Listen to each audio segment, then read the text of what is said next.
93.3 WMMR.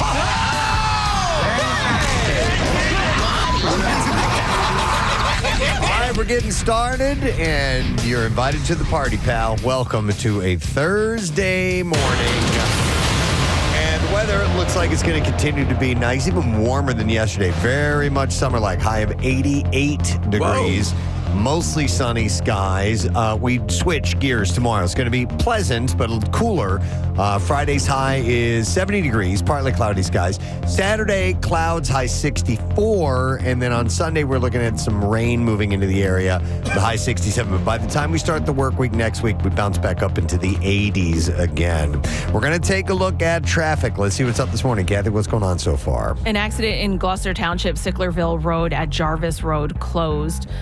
The White Horse Pike, we had a closure because of an accident, but they've reopened the roadway both directions between Gidsborough Road and White Horse Avenue. On the northeast extension northbound, just north of Quakertown, that accident cleared as well. Schuylkill, the Vine, 95, the Blue Road, they're all moving along nicely this morning. No problems crossing the bridges or on mass transit.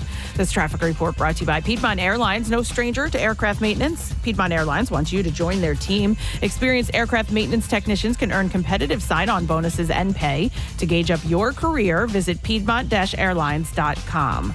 And that's your traffic on 93.3 WMMR. And now, Preston and Steve's news update with Kathy Romano. And today is Thursday, May 2nd. Good morning, Kathy. Good morning. In the news this morning, the small child who was found dead inside a duffel bag in the Mantua section of the city back in March has been identified. Police say the body of 4-year-old Damari Carter, who had been missing since late last year. The duffel bag was discovered by city workers on the morning of March 18th on the 600 block of North 38th Street. An investigation into Damari's disappearance began on December 30th, 2023, after family members said that they had not seen him in weeks. Damari's mother, 28-year-old Dominique Bailey from the Overbrook neighborhood, and her boyfriend, 30-year-old Kevin Spencer from West Philadelphia, have already been charged with murder in his disappearance. The couple now faces several other charges as well, including abuse of a corpse. Bailey reportedly told her family that the 4-year-old had been struck and killed by a car when they asked about the child's whereabouts. However, police found no evidence of this incident. Several days later, police were searching Spencer's home, and officers could be seen carrying out bags of evidence. Police say Bailey provided information of her involvement in the death of her son on January 5th. According to an affidavit, back in December, Bailey watched Spencer beat Damari until his head was swollen and his eyes were blackened. The affidavit stated Bailey only recognized that Damari was dead when she went to kiss him goodnight. Jeez. Awful. Yeah. Police say a doorbell video shows Spencer dragging Damari's body out of his Mantua home in a bag the next day. Damari's family said that they are heartbroken to hear how he was found. The way he was found is appalling, says Ayanna Parrish, Damari's cousin. I couldn't wish this on my worst enemy for someone to find him like that, and I applaud the worker who did find him. She also discussed her shock over her sister's alleged actions. I was heartbroken when I saw the report. I lived with her for years. Her and I shared a room. I never expected anything like this to come from her, she said. Parrish went on to say that if her sister didn't want to raise Damari, he was welcome at his father's home in Texas. Now she's just hoping that Damari gets the justice he deserves. I'm glad they found him because now he can get the proper rest he needs, she said. He was a smiling, happy little boy. He never had a picture where he wasn't smiling. He was always happy. The family is now waiting for the body's remains to give him a proper burial. Meanwhile, Bailey and Spencer's preliminary hearing is scheduled for June 18th. The month of May started with a rumble for people in parts of New Jersey and Pennsylvania after a minor 2.6 earthquake was reported Wednesday morning. The United States Geological Survey said that the earthquake happened about 7 a.m. in Gladstone, New Jersey, the same town that experienced an aftershock following a 4.8 magnitude earthquake last month. So now that we've had a couple of earthquakes under our belt, I think we need the guy who screamed tornado to scream earthquake so that we have that clip to play, but we don't know who he is. I was just about to play the tornado clip. Because that's the best. That's as close as I can get. We don't have We don't have anything seismic. No. People reported feeling rumbles. And a volcano we should probably have. Yeah, we need a volcano. We definitely need that. Tsunami. Yeah. You know. I don't want to make this about myself, but I'm a pretty good yeller, Steve, if you want me to go in the other room. Nick, I would love that. But for you, your job is to give me the they did it, they didn't do it. I see. They didn't do it. All right. Man's got to know his limitations. I have a whole list, and I'm working through it, man. Okay. People reported feeling rumbles from the earthquake as south as Philadelphia and as far north as Scranton, according to the USGS website. The bulk of activity was was reported around Somerset and Hunterdon counties in New Jersey. The northern counties of New Jersey have recently become somewhat of a hotbed for minor earthquakes and aftershocks. The 4.8 magnitude earthquake on April 5th was felt in places from New York City to Philadelphia and registered at least 50 aftershocks. So now with our awareness after that, past run of earthquake and aftershocks, when a truck passes by your house or something. There's another one. Now it's on the menu, right? Earthquakes are less common on the eastern than western edges of the United States because the East Coast does not lie on a boundary of tectonic plates. By the way, we don't have the tremors that we've had. Nothing is severe. It's not like we live on the West Coast and they're constantly being reminded of what you need to do. There are things like getting in a doorway or getting outside, obviously, but if you're in a building, there are specific things you're supposed to. I don't know what those are. I have no idea what those are, other than getting in a doorway. You know what's funny is that yesterday there was an earthquake during the Phillies-Angels game, and it happened in between the top of the second and the bottom of the second. They came back from commercial break. They addressed it. It was in the 4.3 range, which is similar to what we had, a month or so ago. They just kept right on playing. In that case, Nick, they recommend that the home team lose. Okay. Yeah. Well, fortunately, they went on to lose. Wait, Nick, did you see what was the game that was postponed for like 90 minutes because there was a swarm of bees? That was Arizona, Los Angeles Dodgers game in Arizona. Yeah, bees started building a nest behind home plate. They had to suspend that game. And they had to call a beekeeper in to get them out. And the beekeeper who came and removed them, they let him throw out the first pitch at the game. That's awesome. And in fact, I think it's Topps is creating a baseball card That's awesome. of him for that because nothing like that in the history of baseball has ever happened. That's it's great. really cool. On the TV display, Steve, during the game, they literally, instead of rain delay, it had bee delay. Bee delay. I love that. So on the earthquake thing, the standard is you stand in the doorway because it's supposed to be the most reinforced. Yeah, that's the only thing I know. That's the only thing I know. Yep. Yeah. Our building comes crumbling down around us. Yeah. We're Well, in a I doorway. actually have a suitcase that has a portable doorway in it. Good to have. The Philadelphia 76ers ownership and Fanatic CEO Michael Rubin are teaming up to purchase and distribute more than 2,000 tickets to tonight's pivotal Game 6 matchup against the New York Knicks. The tickets will be distributed to first responders, healthcare professionals, community groups, and other local Philadelphia-based organizations to harness the intensity and excitement for tonight's crucial showdown with the New York Knicks, a 76ers spokesperson said in a statement. The generous move comes after a Knicks invasion during Game 4 at the Wells Fargo Center on Sunday. 76ers star Joel Embiid called the influx of New York fans disappointing. Following Tuesday night's overtime victory over the Knicks, several Philadelphia sports legends, including Charles Barkley, Dr. J, and Dawn Staley, summoned fans to pack the arena for tonight's 9 p.m. game. Jeez. Even Chick-fil-A is extending the Brickin' for Chicken promotion for the entirety of the 76ers home game during the playoffs to elevate the game day experience. When is that normally held, the Brickin' Chicken? I thought it went through the playoffs, but maybe it didn't. No. I mean, this It's is extending the entire second game. half, so maybe it's both halves now? So it was only the second half that they Yeah. used to do Yeah, it? Okay, so they're doing the whole game now. Yeah, and it's because they switch, size of the court. I think they're fearful that if they were to hand the, those little balloon thingies that they, right. that they give to the crowd, that they would use them against their own team. Yeah. I don't know why they don't it's do always, it for it's always done in the second half so that it's set that it's the the visiting team and not the home team. Okay. So take a nap this afternoon, grab coffee, do what you need to do, and pack the Wells Fargo Center. In sports this morning. Ball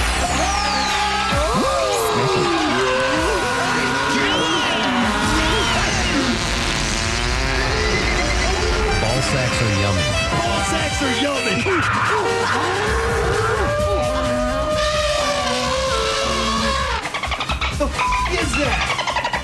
The Sixers will look to keep their season alive in a must-win Game 6 tonight against the Knicks at the Wells Fargo Center. The game will tip off tonight at 9 o'clock. New York leads the series 3-2. In the NBA last night, the Celtics finished off their series with the Miami Heat winning 118-84 in Boston and taking the series 4-1. In the Western Conference, the Mavericks beat the LA Clippers 123-93 in Los Angeles. The Mavs now lead the series 3-2. Game 6 is tomorrow night in Dallas.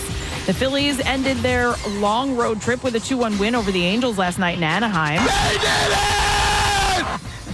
Kyle Schwarber had a 2-run single in the second inning. Alec Boehm extended his hitting streak to 15 games, and the Phils won despite striking out 18 times, only the 11th time since 1906 that the team had that many strikeouts in one game. They did it! Nick Castellanos struck out 4 times for the 5th time in his career.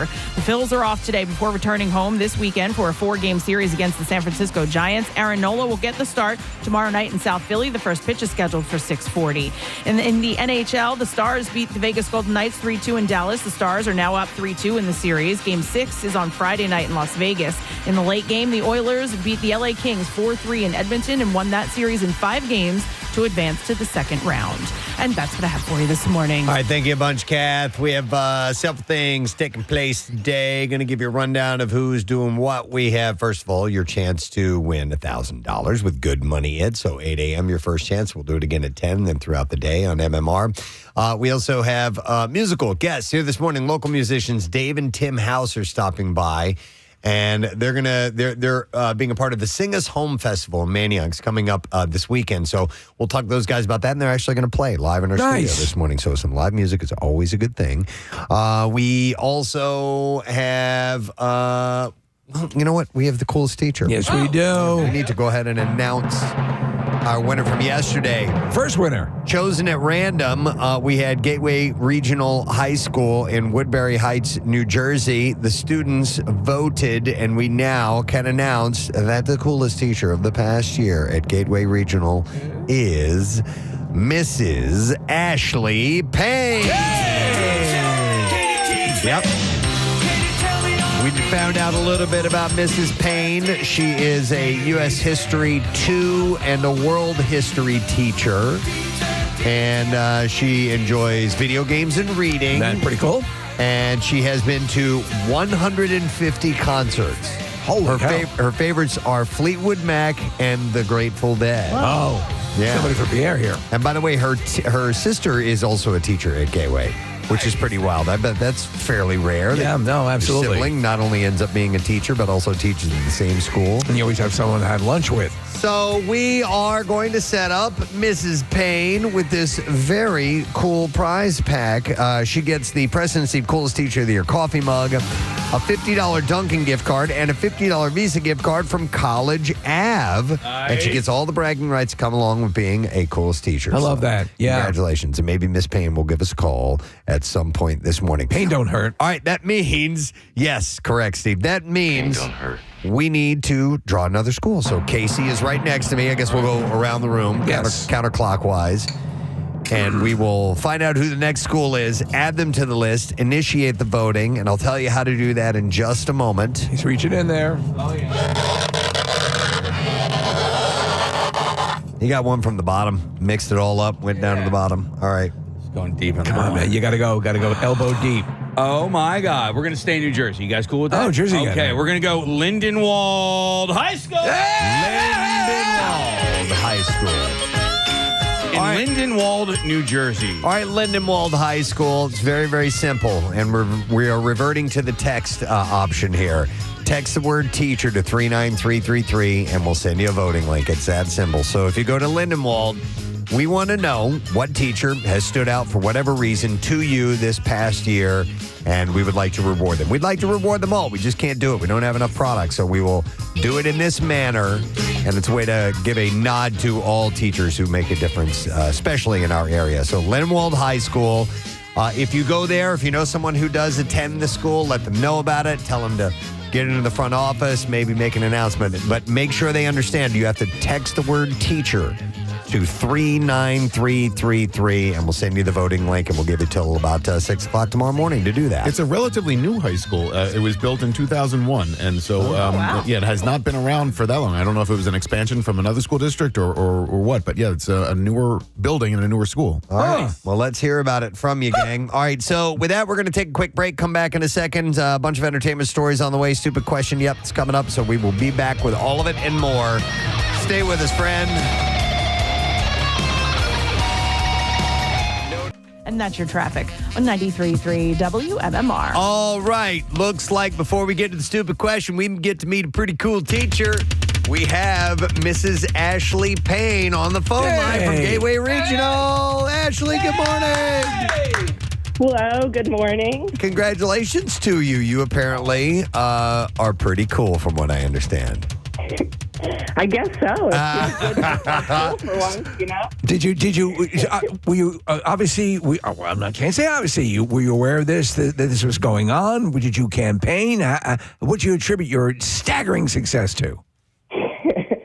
I will contribute it to my co-teacher, actually. She posted it on our Google Classroom and everything, and so I guess students got to fill it out, so it was really nice. Well, that is cool. Excellent. That's All right. nice. How long have you been teaching at Gateway, by the way? I've been there, this is my 7th year at Gateway. All right, so a good while then. Good for you. And Ashley, have you always been cooler than your sister, or is that just when you guys got to be teachers at the same high school? This is the best bragging rights I've ever had. Yeah, you can. I'm the baby sister, so it's, You're the baby. Yeah. I'm the baby, yeah. So you can rub it in her face big time. Perfect. Ashley, I know. how do you make history cool to students, for them to actually, follow along and care about what you're teaching? You just have to try to make it as relevant as possible for them, and so it makes it seem like it matters in their own life today, and it's not just an event in time years ago. Yeah. That's the way to do it. Make them connect, and what I just do is I just show them movies and correct the parts that they got wrong. That's what you would do. We That's actually what I are do. watching Forrest Gump this week. That's really funny. There you go, Forrest Gump. That's great. Yeah. A lot of wrong things in that movie. Yeah. Still a great Yeah, movie. that's right. By the way, Exactly. we found out you've been to 150 concerts in your time?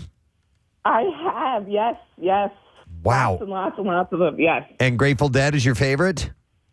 Grateful Dead is my favorite. Yes, I've been to a bunch of Fish shows as well. I Casey. knew you were cool. I knew it. Are you going to head out to the Sphere?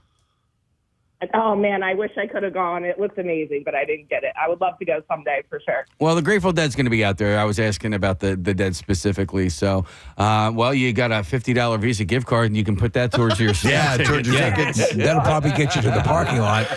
No, $50. Yeah, that's some fun money. Yeah.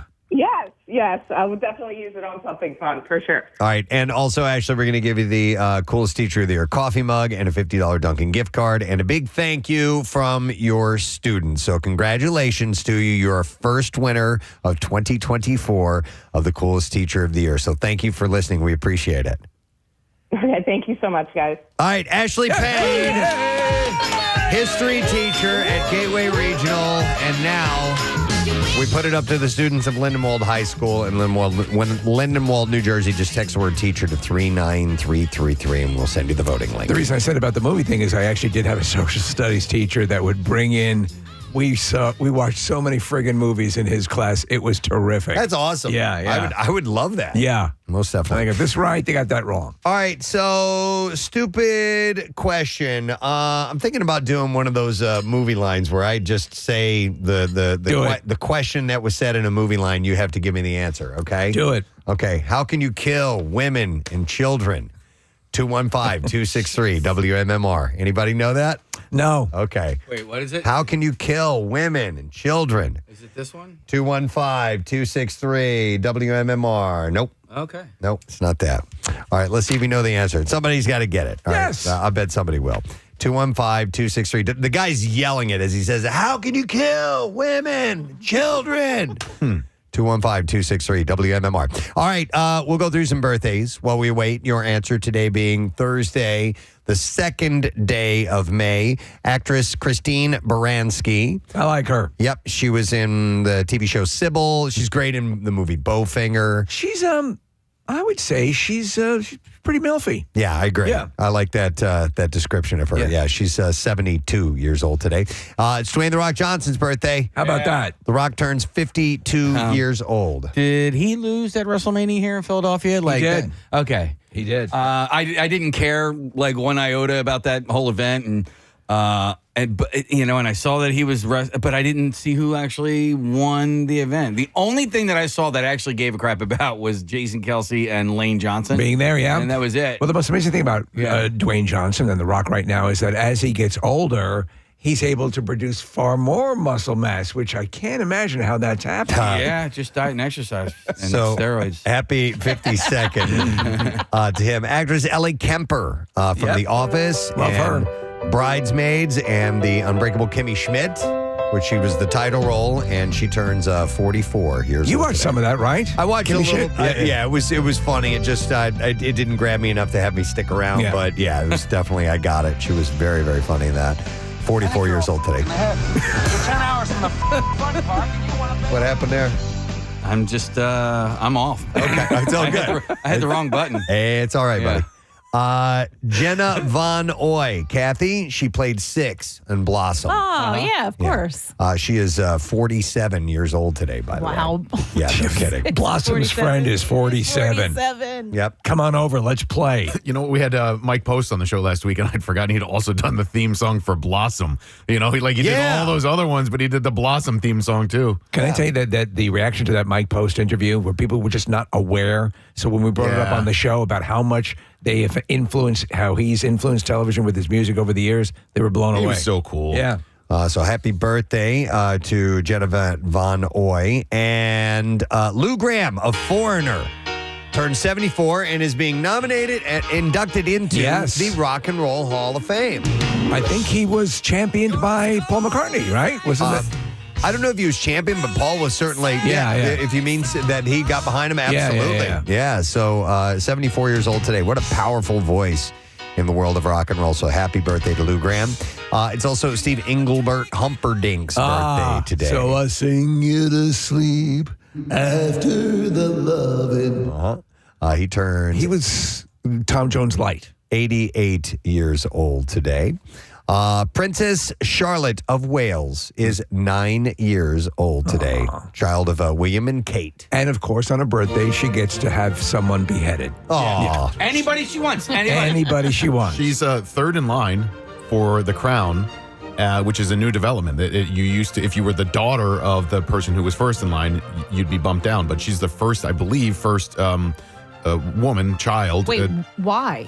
They changed the rules. Oh, okay. So Queen Elizabeth became queen because there were only women that were daughters of King George. Right. But Prince Harry would have, I think, superseded Princess Charlotte, but they changed those rules. So now it goes King Charles, Prince William, and then Princess Charlotte. okay. Wow. And then King Ralph. And Well, then yeah. King Ralph. Yeah, the American branch.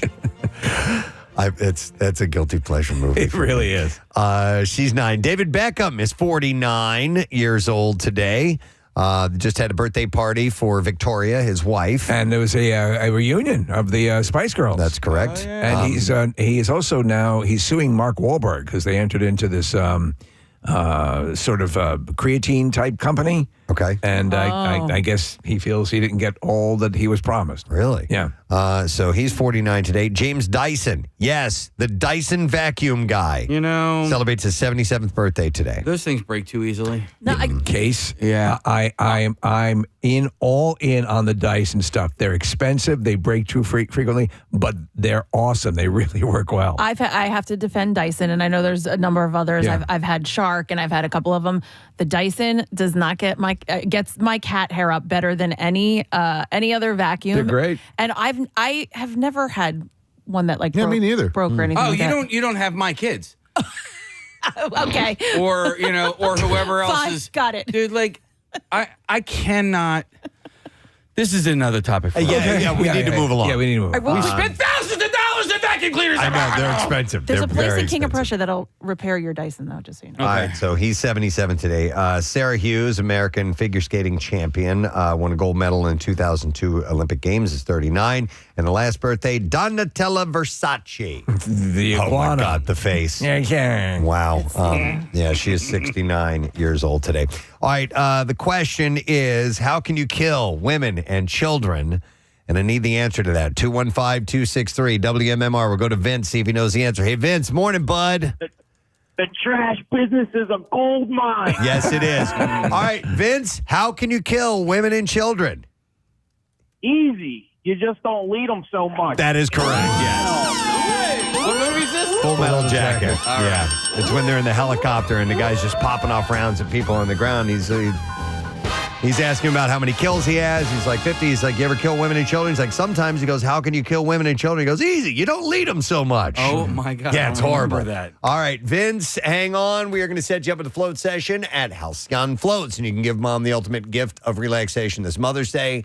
with a float session from Halcyon Floats, Philadelphia's premier float center. And she can float her stress and pains away with the deepest level of inner peace and relaxation there is. HalcyonFloats.com. Relax, recover, reset. I have a few stories to share with you. Harvey Weinstein's facing a new trial for sexual assault allegations. As we told you before, his conviction was goddamn ridiculous. It was overturned by a judge last month. The New York Court of Appeals claimed the judge in charge of the trial erroneously admitted testimony of uncharged alleged prior sexual acts other than the complaints of the underlying crime. So that's why they're redoing it. Prosecutors told the judge in the first hearing, since the conviction was overturned, we believe in this case and we will be retrying this case. It was a strong case in 2020, remains a strong case in 2024. Your Honor, I've prepared a statement. He's such a pig. Let that be stricken from the record, please. Trying to influence the jury. Yeah, if you're asked to ignore that statement, please. Dan Schneider is suing the producers of Quiet on Set. He says that the docuseries defamed him and portrayed him as a sexual abuser while at Nickelodeon, which has ruined his reputation. In lawsuit documents that TMZ was able to take a peek at, the TV producer says that the documentary falsely implies he sexually abused the child actors as well and calls the whole thing a, quote, hit job. As a reminder, Dan helped create Nickelodeon hit shows like The Amanda Show, Drake and Josh, Zoe 101, iCarly, and Victorious. He has previously admitted that he didn't realize some of his behavior was out of line, but is saying in this new suit that the doc goes too far in alleging he sexually abused child actors. So I think where he has grounds here is that he is lumped in with actual sexual predators. Correct. So he is never in this series connected to anything like that. Yeah. But he's in that group, so people might just think, oh, he's a sexual predator as well. They did touch on some things, Steve, that said that there was some innuendo with some of the gags they pulled with the squirting in the face and stuff like that, which I thought that was a bit of a stretch, personally. So I can see when they have them bunched together, as they have them presented in the show. It looks a certain way. It looks a certain way. I don't. Yeah. I'm going to be agnostic on that, but I can see him saying, wait a second. Okay, so I might have been dumb or might have been weird, but I wasn't that. Yeah. So yeah, and what can also be said he was incredibly very difficult to work with, and was very abusive, just in a regular boss employee way. Yep, he said, there's no doubt I was sometimes a bad leader. I am sincerely apologetic and regretful for the behavior, and I will continue to take accountability for it. So, but he's going to sue them for, maybe implying that he did more than that. So he's going for $1 billion. We'll see if he gets a billion or not. Paula Abdul's sexual assault lawsuit against American Idol has been settled out of court. But her sexual assault and battery lawsuit against Nigel Lithgow is moving forward with a trial. So she accuses the producer and the show's production companies of sexual assault, battery, sexual harassment, gender violence, negligence in the suit that was filed. The former American Idol judge's suit against Lithgow will head to a jury trial that's set to start in July of next year, 2025. So she accuses him of assaulting her 2 times. I mean, like straight up assaulting her. The first was in a hotel elevator in the early 2000s. She said that Lithgow shoved her against a wall, then grabbed her genitals and breasts and began shoving his tongue down her throat. Don't you like this? The lawsuit claims the second assault was during a meeting at his home and that he forced himself on top of her and he attempted to kiss her while proclaiming that the two would make a great, excellent power couple. And at one point, this is I didn't know about, Lithgow called Abdul and taunted her that they should celebrate because it had been, quote, 7 years and the statute of limitations had run. The document reads that Lithgow clearly knew that his assaults of Abdul were just wrong, but he held the power to keep her silent. He's denied the charges. He also has been named in 3 suits with similar claims filed by anonymous women. So we will see where that goes. All right, more legal stuff, and then we'll move on to some other nicer things. From the docket. Selling Sunset star Bree Taizi, I guess is how you say her name, is being taken to court by former employees for allegedly creating a hostile work environment.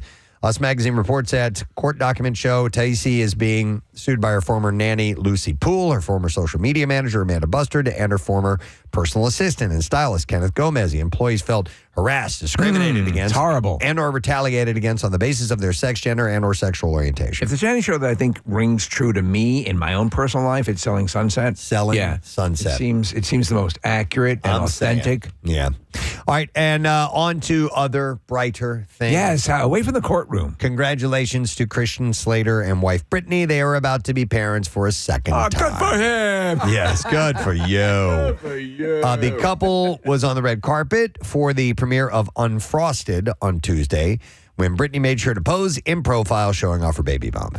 The couple is already parents to a 4-year-old daughter, and Christian Slater is also dad to adult kids Aliana and Jaden, whom he shares with his ex-wife, Ryan Haddon. So he's a daddy a few times over and has a bit of a gap there with the kids' age. But like we had Dickie Barrett in the other day, and his kids are like, 12 and 7. How did he phrase it?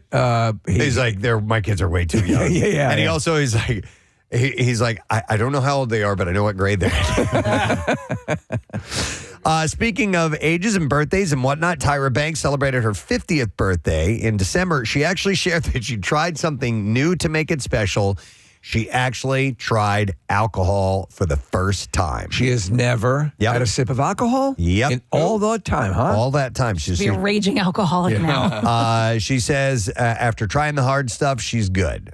Banks shared that she wanted to try new things during her milestone birthday, and some parts of the big day were better than others. She said, we took a seaplane. We had a meal in the middle of nowhere. And she said, I even had an alcoholic drink for the first time. It wasn't worth it. It was like, this is nasty, she shared in the interview. So I have never been drunk, and I've only had little sips here and there, and like a mimosa maybe, but I've never had things like scotch or hard alcohol. I took a sip of vodka once. That was my dad's drink of choice, and hated it. So, yeah, but never having a sip or even tasting it, that's pretty amazing. Yeah. The model has previously shared that she tasted alcohol as a kid, but she swore off the stuff and lived a sober life until getting her birthday drink. So maybe she just tasted it, didn't really drink per se. But she's probably going to go back to staying sober. As far as getting older, she said, it's been great. What my life is like now is totally different than what I thought. I'm popping. She's popping, man. I am not insecure about myself. It feels real good. She's shaking that booty. Yeah. All right, we should have a clip for this. The Masked Singer was on last night, and the Seal went all out with his version of It's Tricky by Run DMC. The audience voted, and the Seal was given the boot. Who was the Seal? I don't know. Do we do is this the reveal? Play and see if they can guess. Okay. All right. Oh, okay. Hang on. We're waiting for that to come over? Waiting for that to come over. Okay. So it was on last night. Well, I'll tell you a couple of other things that happened last night. Let's see. The contestants opened up with a cover of It's My Life by Bon Jovi and then performed songs close to their hearts throughout the night. Beats, Seal, and Gumball faced off this week. Come on. So the only thing... The Masked Singer seems brilliant compared to I Can See Your Voice. That's from the same production company. Yeah. That is unbearable to watch, I Can See Your Voice. So this, at least you have pretty costume. Here, while we're waiting for that, let me play the Full Metal Jacket clip of killing women and children for those who haven't heard it. How can you shoot women, children? Easy. You just don't lead them so much. Oh, my God. That's crazy. All right. So anyhow, yes, they revealed who the Seal was last night. We're still waiting for that to come over. I can't believe this show is still. I don't get it at all, but I know people who love it. Seriously. Yeah, and for them, it's a family activity. Like they sit around and they guess and they watch. And yeah, Steve, every bit of it is cheesy, and I don't disagree with anything that you said. However, it brings joy to some people, and therefore... I know people that I'm all too happy and to know that they're having joy from this. I agree 100%. But Nick. For me, I just want to die. Yeah, we're revealing who the Seal is. I know. Like, what? Mm-hmm. All right, well, we'll come back to this. Yeah. All right. Netflix has announced plans for 7 new comedy specials. The streamer has confirmed that it is going to release sets from Ali Wong, Bert Kreischer, Dion Cole, Fortune Feimster, Gabriel Iglesias, Joe Coy, and Michelle Buteau. So we know a few of those. Yes, we do. Absolutely. We just had Joe Coy on. Yeah, this news comes out from the first day of this year's Netflix is a Joke Festival. The sets are going to be filmed soon with Cole and Wong set to tape their specials while performing at the festival. The release dates for all of the specials have not been confirmed yet. With the festival set to run until May 12th, it could be the start of a whole bunch of good stuff for comedians. Now, speaking of that, John Mulaney's 6-episode comedy special event, John Mulaney presents Everybody's in L.A., is set to premiere on Friday at 10 p.m. The remaining 5 episodes air every day next week, and it sounds like John is trying to do his best to get everybody in Los Angeles to appear in his special. So David Letterman, Nate Bargatze, Jerry Seinfeld, Jon Stewart, Ronnie Chang, Bill Hader, St. Vincent, and Cedric the Entertainer are just some of the famous faces that are reportedly set to stop by. He's also going to have people from music like Beck, Weezer, Flea, Warren G., and others stopping by. Yeah, So that special. I saw a little clip of him with Letterman. It was pretty funny. Yep. All right, we ready for this? Yes, sir. All right, so this is the reveal of the... Where you guys are going to guess try to guess who this is first. Here we go. These girls are really sleazy. They all just say, just please me. We'll spend some time and rock around. I said, Jenny, it ain't easy. Oh my God. Tricky do rock around. That's my own time is tricky. Tricky. It's tricky to rock You absolutely know who this is. I know who it is. You know who it is? It's Corey Feldman. Yeah. It's tricky. That's Corey, Oh, my God. Corey Feldman. How did they get him? Actually, that's probably the best he's ever Absolutely. sounded. Switch to rap, man. I kid you not. Switch to rap. These girls are really sleazy. They all just say, just please me. We'll spend some time and rock around. I said, Jenny, it ain't easy. Tricky do rock around. That's my own time is tricky. You know why? You don't need much of a melody to rap like that, and therefore he can somewhat pull it off. Wow. What I can't stand it during the show is those randoms. Oh, my God! Yeah. Yep. I mean, they are getting the big heavy hitters now, which is crazy. Corey Feldman is they, for them. That's like getting Bono. I mean, a lot of times they get people like they did have Kate Flannery. Yeah. So we will support. Yes, most definitely. Kate will be here tomorrow. Yeah. By the way. All right, Steve, you'll like to hear this. Art the Clown is coming sooner than expected. Terrifier 3 is set to arrive in theaters October 11th, which is 2 weeks sooner than the original October 25th release date. Yeah. I'm so looking forward to this. Despite the pre-Halloween release date, the movie is set around the Christmas holiday. And according to Cineverse, Art the Clown is set to unleash another round of chaos on the unsuspecting residents of Miles County as they peacefully drift off to sleep on Christmas Eve. You know what they've done so well is that they have done this world building and they've set up this. So now they have their Ripley. They have their female badass. And so it's a battle now. Yeah. We spoke to the actor who portrays him. His name is, what was his name? Oh, yeah, David Howard Thornton. Yeah. Really nice guy. Terrific. And totally, you would not expect that, or you not suspect that this guy is this outrageously violent character. But Nick, you just pulled this information. Steve, I don't know if you knew this. Daniel Roebuck is playing Santa Claus? I had not heard that at all. He told us that he was playing Santa Claus in something. Right, yeah. But Okay. he couldn't say... That's what it is. Was. He wouldn't say what If it was. he knew what a fan I was, he would have told us. Oh, that's awesome. Oh, that's excellent. Good for Daniel. I was just thinking about him today. That's funny. And Chris Jericho's in it, too. Oh, no way. He's been in others. Yeah. Oh, has he? Yeah. Okay. I like that guy as well. Okay.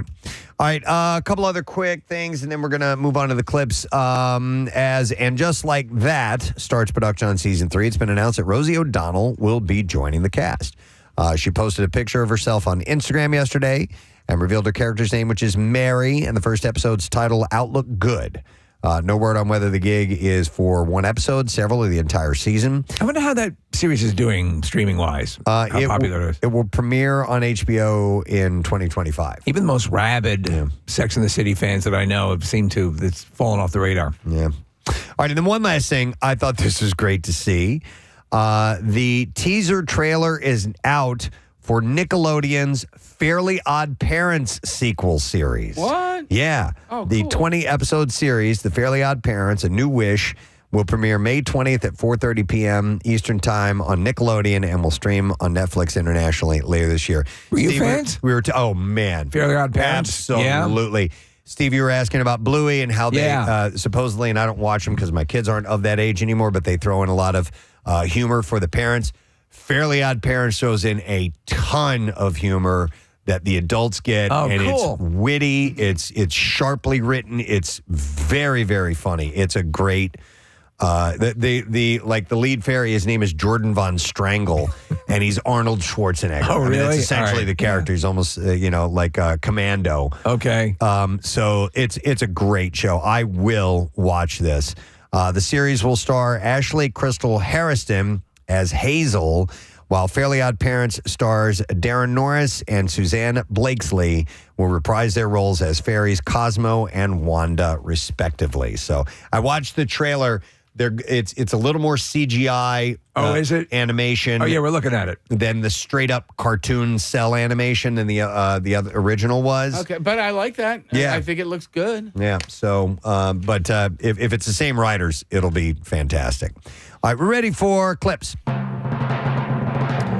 In season 3 of Hacks, Deborah Vance is ready to land her white whale of a gig and knows that she needs Ava to make things happen. In this clip, Hannah Einbinder and Gene Smart talk about telling jokes with zero crowd response. I will say that it was a difficult adjustment for me when I started acting, coming from stand-up, to know that we were recording sound, so everybody in the room had to not laugh. But we can hear a faint giggle from Video Village, where Paul, Jen, and Lucia. That was very satisfying. Yeah, creators of the show. But it is a different animal. Hack season 3 premieres tonight. Oh my God! I HBO. love this show. I know. You watching it, Nick? yeah, Casey, I know you are. Yeah, I was telling Casey yesterday. I had a nice little conversation with Caitlin Olsen, who's on the show. She plays Gene Smart's daughter. Right. And Caitlin says that there's an episode this season that it's the most proud she's ever been of a television episode. And she wants to talk to us after that show comes out. I think it's episode 3. Wow, because she plays Gene Smart's daughter, wayward daughter. Yeah. And she has, but everyone has conflict, but you end up, everyone has a really real multi-shaded story that makes them that much more human. So Caitlin's probably going to be on in a week or two. Nice. Excellent. Well, let's stay with McElhenney news. Okay. Because season 3 of Welcome to Wrexham will feature the club's promotion to League 2 and their first season back in the English Football League since 2008. And in this clip, Wrexham striker Ollie Palmer talks about Rob and Ryan going above and beyond for the team. He took everyone outside and said, look, lads, if any of you want to do anything on the side, start a business, if there's, a side hustle that you want to do, whether it be a clothing brand, whether it be a podcast, if you want to start at a car leasing company, whether you music, just something on the side, we'll help you. We know this isn't going to be forever, but we want to give you something forever. Welcome to Wrexham premieres today on FX, and Ollie has a confirmed cameo in Deadpool 3. Yeah, nice. So, pretty cool. So the deal here is this is not already shot. They're going to be editing as they go along and releasing. In other words, season 1 was already shot and in the cam before it premiered. Now they're going to do it and be editing it and moving it along so that no one really knows how it's going to end. A little closer to real time? A little closer to real time. Okay. Yeah. Nice. All right, that's our entertainment report for this morning. We want to congratulate again Mrs. Ashley Payne from Gateway Regional High School in Woodbury Heights, New Jersey. She was the winner of the coolest teacher for that school. Now up for voting, Lindenwold High School in Lindenwold, New Jersey. The faculty the student body can now vote by texting the word teacher to 39333. We'll send you the voting link. We're going to take a break. We'll be back in a moment. And don't forget, Good Money less than an hour from now, 8 o'clock. And we have an opportunity to win $1,000, which would be nice on a Thursday morning. We'll be right back. 1 square miles. WMMR. Thanks, Kath. Quickly, I want to give away a little plug to an event I'm doing this weekend. It's the Walk a Mile in Her Shoes event to benefit the Laurel House, and it's going to be on Saturday at the Pfizer campus in Collegeville. You can go to PrestonandSteve.com. You can get signed up, be a part of team at WMMR, or just make a donation. But Saturday's looking good, like mid-60s and cloudy skies. And yes, we men put on high heel shoes and walk a mile and raise money. It's a great event. It's a lot of fun. I'm a little late in promoting it, so I hope you can help out if you can. That would be great. But I know somebody who would look incredibly sexy in a pair of high heel shoes, and he happens to be here with us this morning. Ladies and gentlemen, still around since his shift ended at midnight. Our own Jackie Bam is here. There's nothing wrong with walking around in high heels. Nothing at all. I'll be doing it on Saturday, buddy. How you doing, man? I am wonderful. I'm invited to your little party here. Thank you for having me. Yeah. We're going to try something out with you in just a minute here. I want to bring up a question you brought up, which is Preston asked this question, and I realized we have no idea of what your day is like. So you finish your show, you stay around here.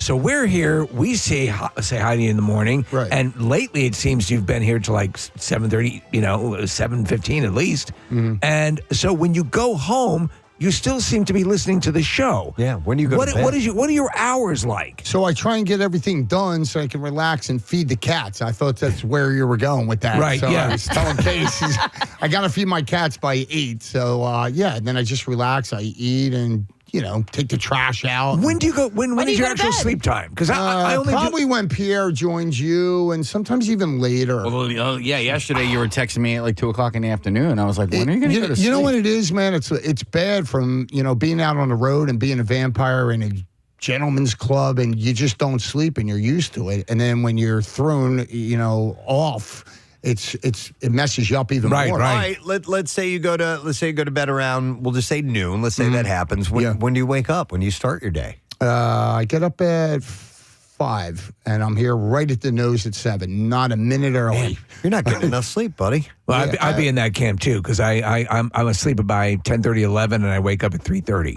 So there you go. Romana's got her hand up. Thanks, Jack. Meanwhile, he's looking past me. He's just looking at your hand. Well, so, Jackie, you're a little bit into your health and eating healthy and doing some healthy things. Yeah. Sleep plays a huge part in your health. Is your mom Overall. listening? She want to feed me some of that vinegar oil? I do take that 2 teaspoons if your mom's listening. See, he'll tell me these little things that he does, and he's like, tell your mom I'm doing this, But anyway, point is you should look into what sleep does for you. But people don't realize on the weekend, when that coffin closes, I'm down for a good 26 hours. I recharge. Okay, so you sock it away. Yeah. All right, See, okay. during the week, I catch All up. right. People don't realize that. Loads up on the fettuccine Alfredo and olives. Yep. And And goes to sleep. asparagus. And And asparagus. salad balls. And salad balls. My pea smells good. So why is Jackie here? Jackie is here this morning because Casey revealed to us, it's constantly we have,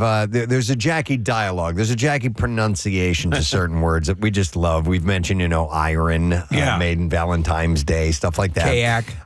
Kayak. There was one that Casey said the other day, and it was a mispronunciation. We're going to turn this into a contest, by the way. Yeah. And all you are going to have to do is take a guess about something. You can call in now if you want to, and we got a variety of prizes to give away, but I'll tell you what we're going to do in a moment, 215-263.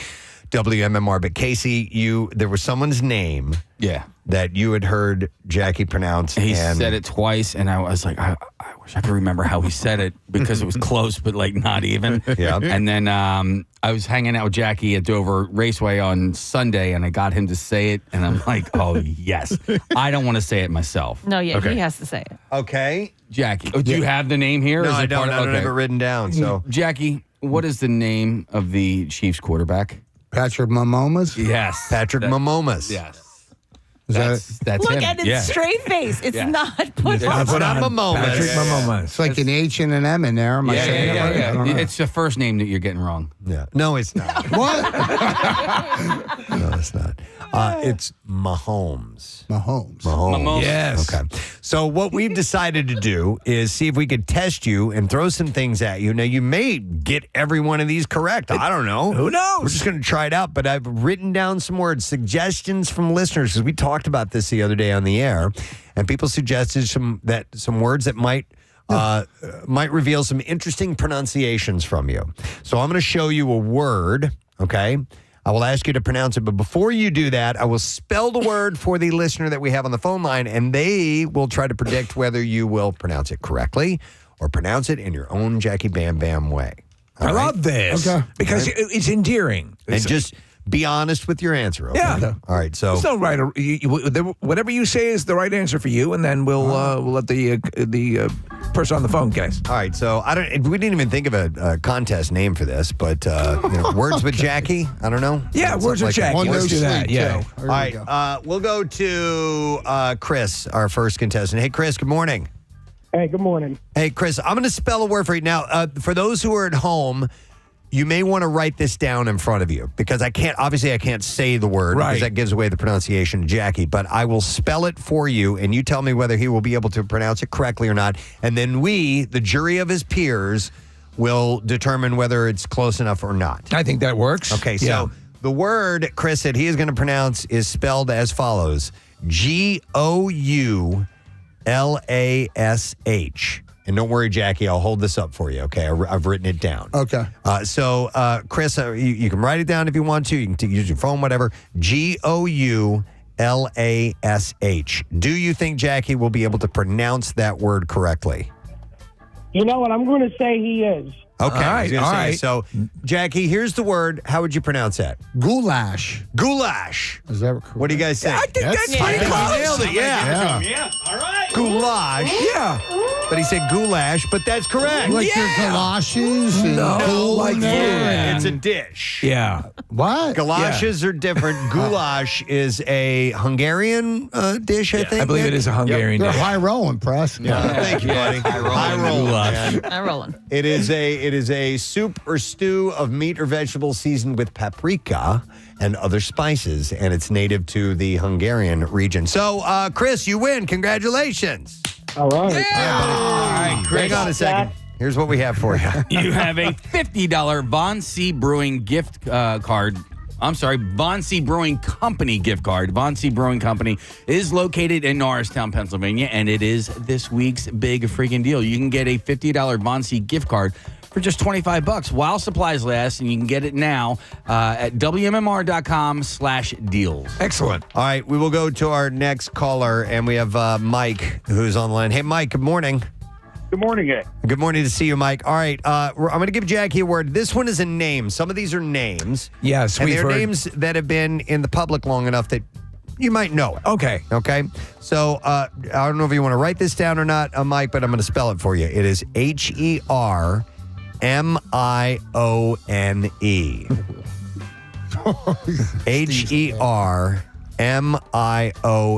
It's a very, very popular pop culture name. All right, Mike, do you think he'll be able to pronounce it or not? Not a chance in hell. Okay, I'm going to hold this up. Jackie, how would you All say right, that? Bob Dylan, hold that cue card for me. Hermione. Hermione. No. No. And that means Mike is winner. See, he won anyway, Jackie. Yeah. Hi, Mike. This name is pronounced Hermione.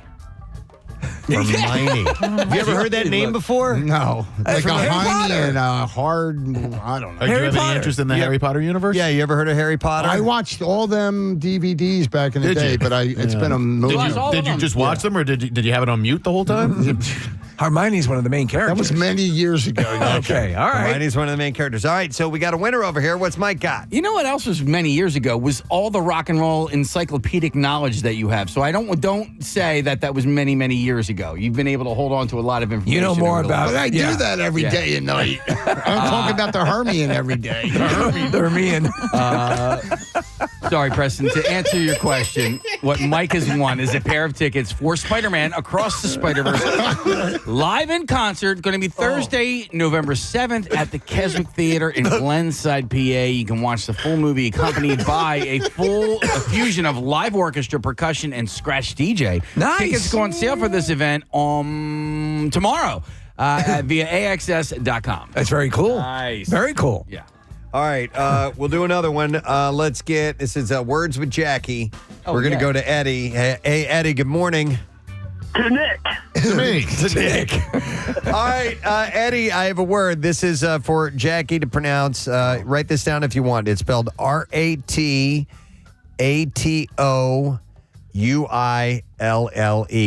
No. Absolutely not. The great thing also remember is that the way you say it is the way you say it. You're not going to be right or wrong, Jackie. So it's up to them to guess. I like this. All right, Jackie, how would you pronounce that word? Ratatouille. Ratatouille? Right. I'm not going to put the A on the end. Ratatouille. Like a rigatoni kind of thing? That is incorrect. Incorrect. Sorry. And that means that we got a winner over here with Eddie. It's pronounced ratatouille. Oh, I was close. Ratatouille. You were close. Yeah, you were close. And that's why we had to have you repeat it. That is also food, by the way. Is that a Rochelle dish? It's a French dish. Okay. It's kind of a vegetable stew type of thing. So You remember the movie, the animated movie with the mouse, the rat that became a chef, Ratatouille? No. You didn't see Ratatouille? No. That's a great movie. All right. All right, Casey. Still no. Yeah. No. All right. You should have taken Hermione. Eddie, you won a $50 Von C Brewing Company gift card. Von C Brewing Company is located in Norristown, and it's this week's big freaking deal. Get a $50 Von C gift card for just $25 Nice. while supplies last. Get the deal now at WMMR.com/deals. All right, we'll go over to our next caller. It's Steve, who is on with us. Hi, Steve. Good morning, bud. Good morning. All right, words with Jackie. The word that he is going to try to pronounce, and jot this down if you like, is spelled FJORD. FJORD. It's a I'm string. going to say he's not. All right, you're going to say he's not. Thought about it. Jackie, how would you pronounce that word? Fajord? Fajord. Yeah. Incorrect, and that means we got another winner. Another winner, Jackie. How do you say it? Hang on a second. The J is silent. It's more like a Y. It's pronounced fjord. Wow. Yeah. Getting all French on me. No, it's not French. It's Norwegian. Close. Fjord. Norwegian fjord. Have you ever heard fjord? No. All right. All right, well, we got a winner over here. Yeah. All right, who was it? That was Steve. Yeah. Not you, Steve, but the other Steve. Yes. We got a $50 Von C Brewing Company gift card. Von C Brewing Company is this week's big freaking deal. You can get a $50 Von C gift card for just $25. They're located in Norristown, and you should go to WMMR.com/deals. You know, I thought you might have gotten it, Jackie, because of all of your, the bands that come out of that area, and some of the heavier metal bands might come from that area, and You're right on that. Yeah. All right. I saw the F and the J. I was like, where are we going with that? Fjord is a body of water, by the way. It's enclosed by essentially mountains around it. They're very beautiful. Are you cheating, Preston? No. Cheating? No, I'm not cheating. We'll go to Jimmy next. Hi, Jimmy. Jimmy. Yeah, cuppa. Yeah, couple. All right. Jimmy. All right, Jimmy, here's the word for jagged is spelled MOSQUITO.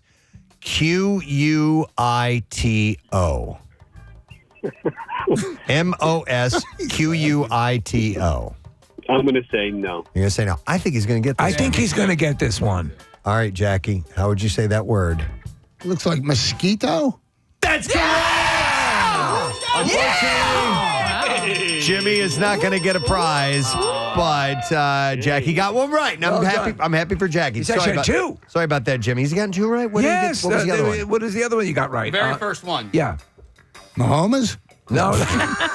Goulash. Goulash. Galoshes when it rains. Glass. Put them on. Yeah.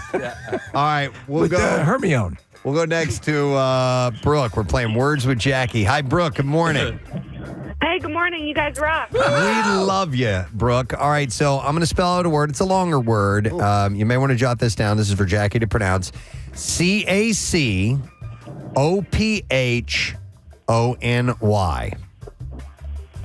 Okay. CACOPHONY. Do you think he'll be able to pronounce that correctly?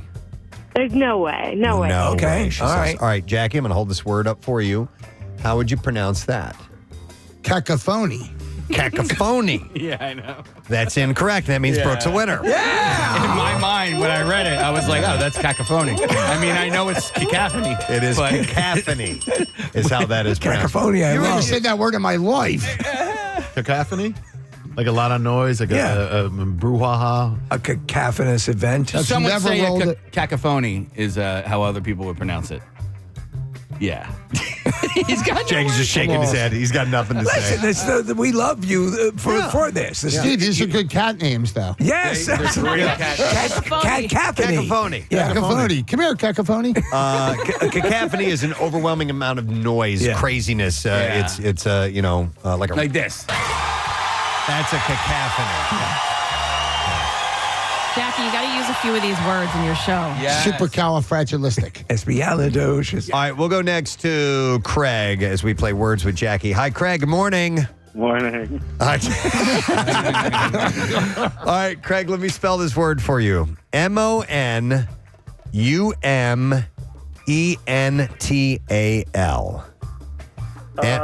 Yeah, I'm going to say he'll actually get that one. Okay. I'm with agree. you. Yeah. I'm with you on this, Craig. All right, so let me hold this up. Jackie, how would you pronounce that word? Monumental. Oh, my God. That is incorrect. No, it's monumental.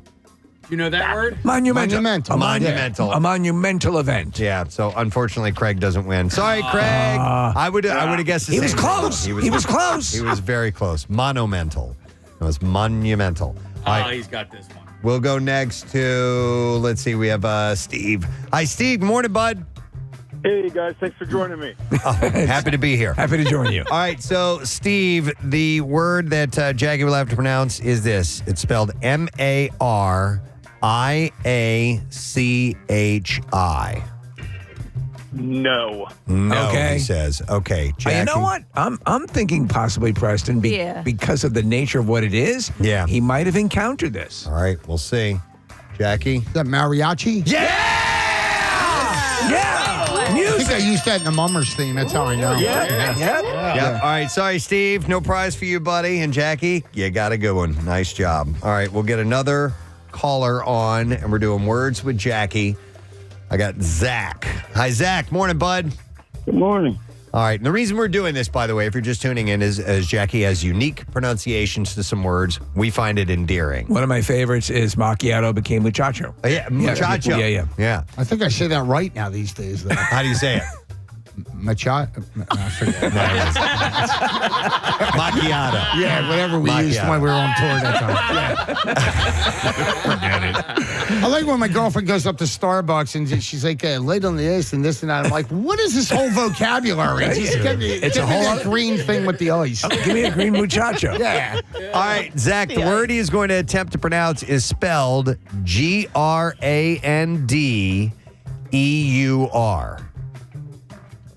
I'm going to say yes. You're going to say yes. All right, let's see. Jackie, how do you pronounce that? Grandeur? No, both of those are incorrect. Grandeur. You're going French on me again. I went French on you that time, Jackie. Sorry, Zach. No dice here, bud. All right, let's try yet another one. Let's see. We have Brian. Who's next? Yeah. Brian, good morning. What's up, you dumb bitch? Hey, You dumb bitch. Dumb bitch. all right. Here's the word for Jackie, Brian. It's spelled AVOCADO. I don't even know how to say that. I love you, buddy. AVOCADO. You know how to pronounce it. Yeah. Okay. Are you saying he can do it or no? Yeah, he can do it. Okay. All right. Jackie, how do you pronounce that? Avocado. Yeah!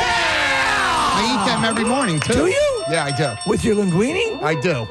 And Brian's a winner. Hang on, Brian. We got something for you here, bud. Hey, Brian, we got a $50 Von C Brewing Company gift card. Von C Brewing Company is located in Norristown, Pennsylvania, and it's this week's big freaking deal. You can get a $50 Von C gift card for just $25. Avocados are good for you. Isn't that the guacamole, right? Yes. Billy Gibbons makes a delicious guacamole. Billy Gibbons makes ZZ Top, a delicious guacamole. I had no idea.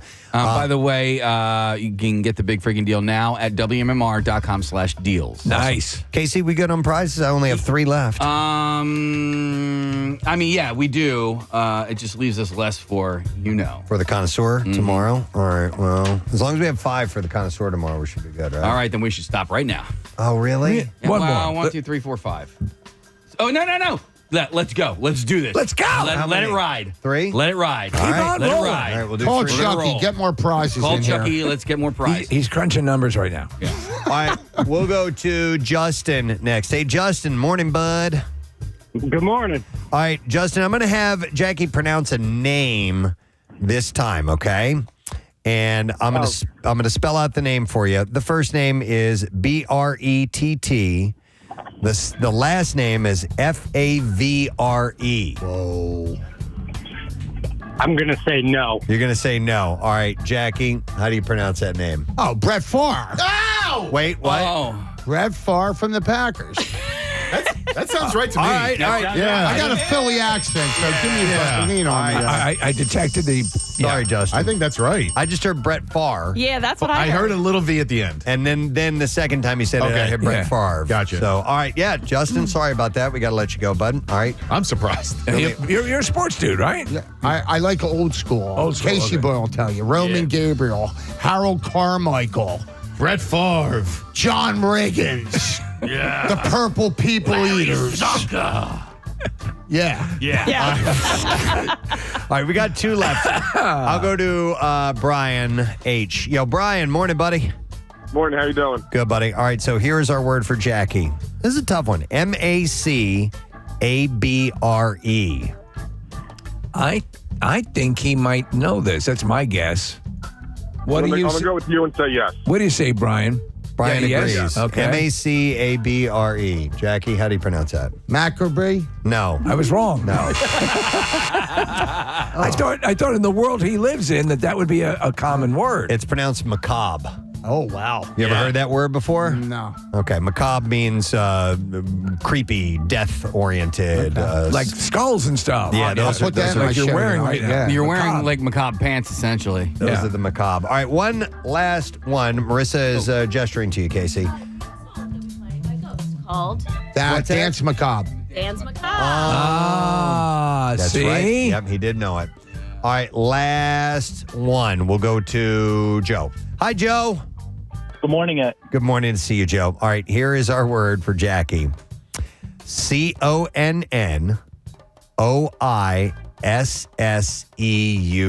CONNOISSEUR.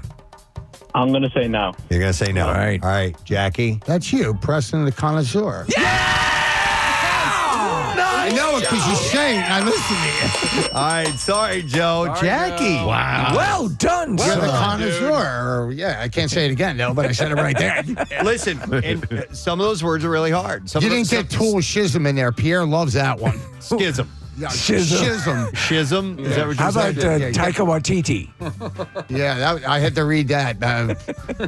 Matt Cowper making me read these commercial TV things with these words are longer than my nose. I'm like, dude, I dropped out of school. You're making me do this? What are you nuts? I love it. What's coming up on You Call It Friday night tonight, man? Is it just anything you can tease or Wait, that's tonight's tomorrow night? Tomorrow, That's- yeah. this is what We're I'm talking undercover tonight. Okay. Tommy Como is going to do Robert Hazard in Heroes, talk about how he thought Robert Hazard wrote that song about Frank Sinatra. I'm getting ready to host those 2 shows in Atlantic City.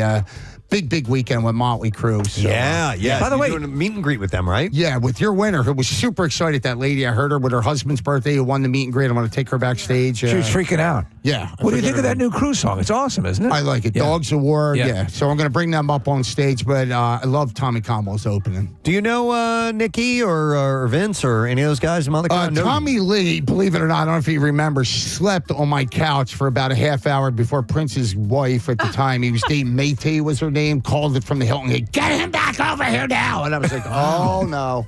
So that was the end of that. But that was, again, many moons ago. We went golfing together. You and Tommy Lee? Yeah. It's the only time I think I went golfing. Yeah. Ramblewood Golf Club, yeah. Wow. You and Tommy Lee went golfing. I got pictures of me in shorts. Oh, my God. I needed to see those, yeah. With Tommy Lee playing golf. You have pictures. Yeah.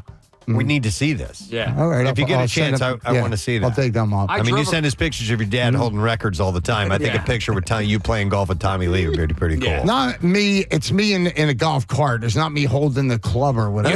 You're not the caddy. Yeah. Hey, how's your buddy John Waite doing? John is great. I'm hosting that show with Foreigner and Sticks. He's super excited, going out on 40 dates. he's going to open that show July 28th. And that's in Camden, right? That is in Camden. So if you want John to come by, he loves you guys. He's the best. That. Yeah. Wonderful. All right. Nothing like him in the world, folks, and he's our own. Jackie I love you Van. guys. Thank you. I'm a train wreck. I'm going to bed. Good Go night. feed your cats. Meow. Or the cat or whoever. Romano! All right. Say hi to Cacophony. That was wonderful. I think we could do that again sometime. Yeah. We'll have It's to just great. whip up some fresh words. All right, we're going to take a break because we have some bizarre file stories, and of course, we have a Good Money Your first chance to win $1,000 coming up in a moment, so make sure you stay with us. 33 WMMR. Thanks, Kathy. We got just a shade over 2 minutes before we get to the Good Money keyword, so I'll take this moment to remind you of a couple of things. Number one, we have a big freaking deal this week on MMR at the website, WMMR.com. You can get a $50 gift card to Von C Brewing Company for $25. Yeah. It's the same family that founded Philadelphia Schmidt's Brewing. Von C Brewing Company crafts their own award-winning beers in Norristown, and you can get that deal at WMMR.com while the supplies last, and the keyword on that is deal, so make sure you do that now. And we also want to remind you about Kathy's Cuts, because that is now just a hop, skip, and a jump away. It's coming up on Monday. 3 locations: Gravity Hair Salon in Ambler, David Arnold Salon in Jenkintown, and Vibe Salon in Mount Laurel, New Jersey. We should have talked to Jackie about that. I know. I forgot. Jackie and I were talking in the hallway about it. Yeah, he's going to be over at Vibe Salon. He made friends over there last year, so he's going back again this year. And he'll be there probably between 7 and 9. And I'll be over at Vibe early on in the morning to start off, and then head to Gravity. So, but there are still appointments. A couple opened up yesterday at Ambler. I know that I got a couple of emails, people trying to get in at Ambler. So there are a few spots that opened up, but there are still spots available at Vibe in Mount Laurel and in Jenkintown. And if you're trying to get into Ambler, Jenkintown is not that much. It's not that much farther. Away, Yeah, so absolutely. Grab an appointment there. And obviously, we're going to be doing cut-ins at these locations. And obviously, the end result, collecting this hair, it's very important. You do a drive like this. Kathy, when you know that all that hair that these people have generously donated ends up making a child's life that much better, it's such a win. Yeah, and you can, the guidelines are listed on the website, on our where you go to sign up, PrestonandSteve.com. But 14 inches, they're saying that's what they ask for. But sometimes people will come in and it'll be like a little bit shorter. Try to measure your hair before you make your appointment, but they'll take anywhere from 12 to 14 inches. Nice. And each donor does get a gift bag from Tubity Concepts and Kathy's Cuts T-shirt from us as well. And the appointments are 6 to 10 a.m., so you can go to PrestonandSteve.com. Sign up now. There's a complete list of donor guidelines. Dunkin' Donuts supplying the refreshments, and Kathy and Jackie on hand, so make sure you do that. All right, 8 o'clock, we can now do this. 93.3 WMMR Philadelphia.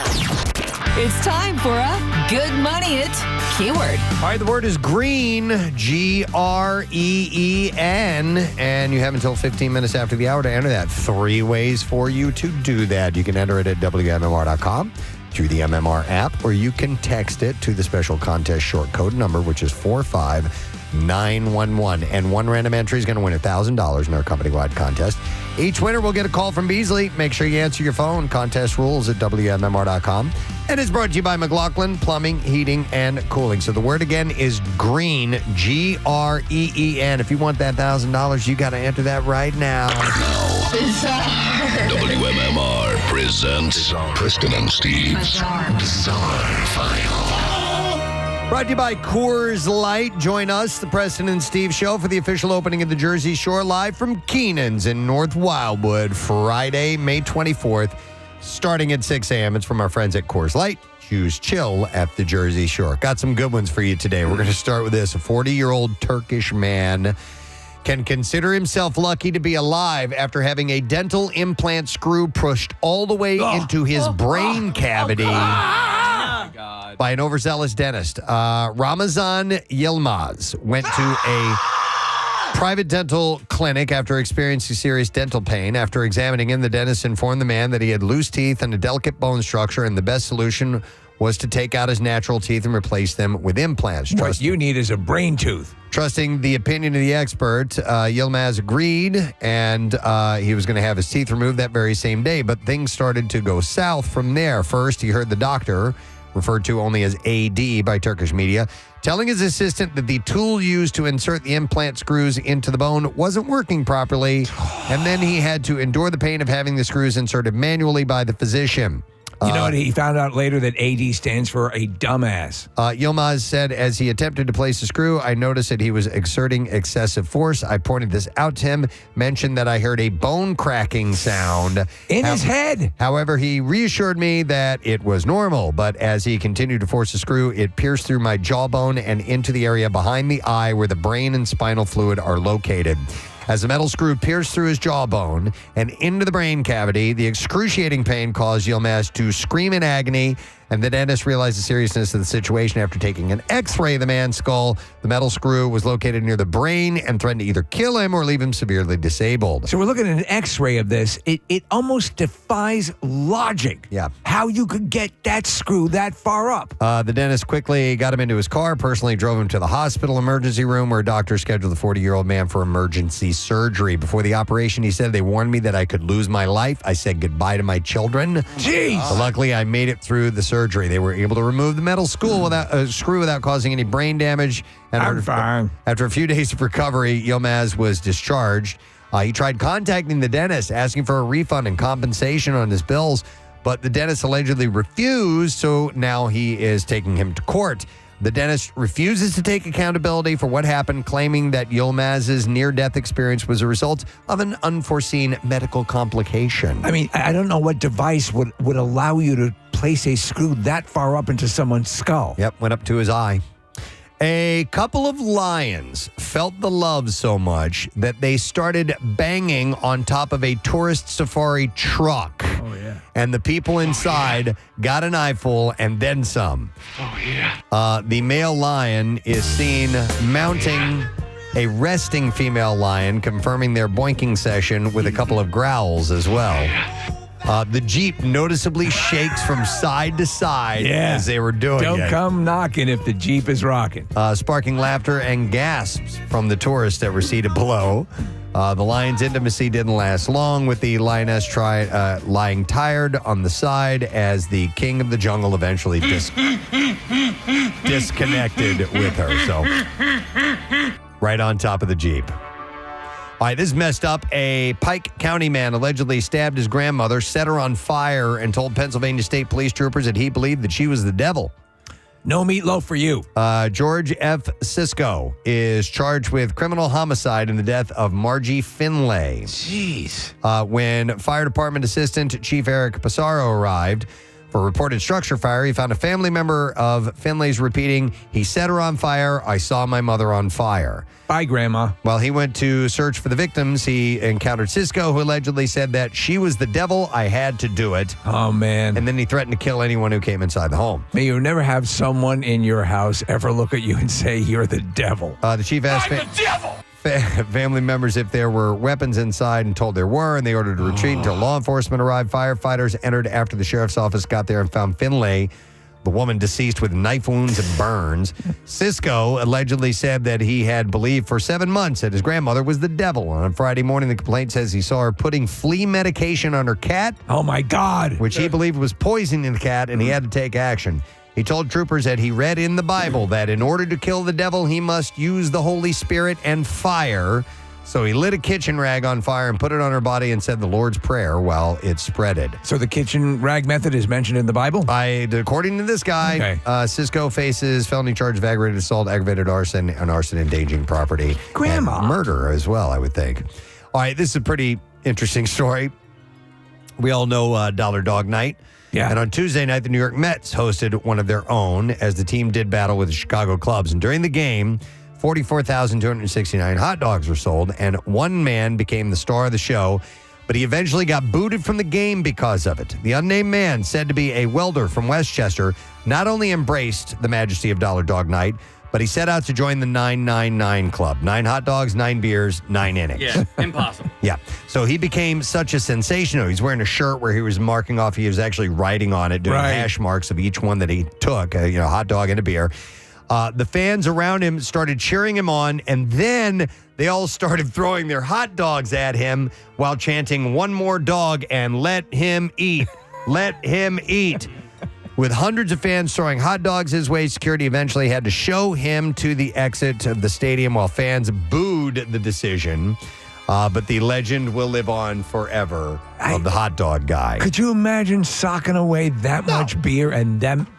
I couldn't imagine putting away 9 hot dogs alone in that span of time, or 9 beers alone that span. 9 beers in 3 hours, hammered. Absolutely wasted if that were the case. I remember going to my very first Dollar Dog night, and oh man, I was gonna eat easily 9. I couldn't make it past 3 hot dogs. Yep. I was so disappointed in myself. Well, that is what I have in the bizarre file for you this morning. All right, Kathy, we are going to speak to someone. You've set up this interview, right? Yeah. Okay, what's the story on this, please? So we're going to talk to Dan from Worthwhile Wear. They're doing their ACT Challenge 2024, which is a 3-month national ACT challenge that raises awareness about issues of human trafficking. People always think, that it's done in other countries, but it's actually done right here and in Philadelphia as well. So they're raising awareness, and they have this challenge, and he wants to talk about the challenge that they're doing because people can participate in it. All right, we've got him on the line. Dan Emer. Dan, good morning, sir. Good morning. Good morning, I should say. Good morning to see you. Did I say your name correctly? It's close enough. I've lived with it my whole life. It's Emmer. But Emmer. All right. It's just EMR. Full name is Emerson Biggins. Emerson Biggins. Nice. What is your position with Worthwhile Wear Act Challenge? Yeah, I'm the founder and executive director of the nonprofit Worthwhile Wear, and we have been for the last 12 years serving local survivors of human trafficking. And it's one of those things, as Kathy said, it's not just an over there issue. It's where we live. And so we see, survivors that we're serving over the past decade that have experienced trafficking from the early age of 13. Many that we work with have a life expectancy of 7 years.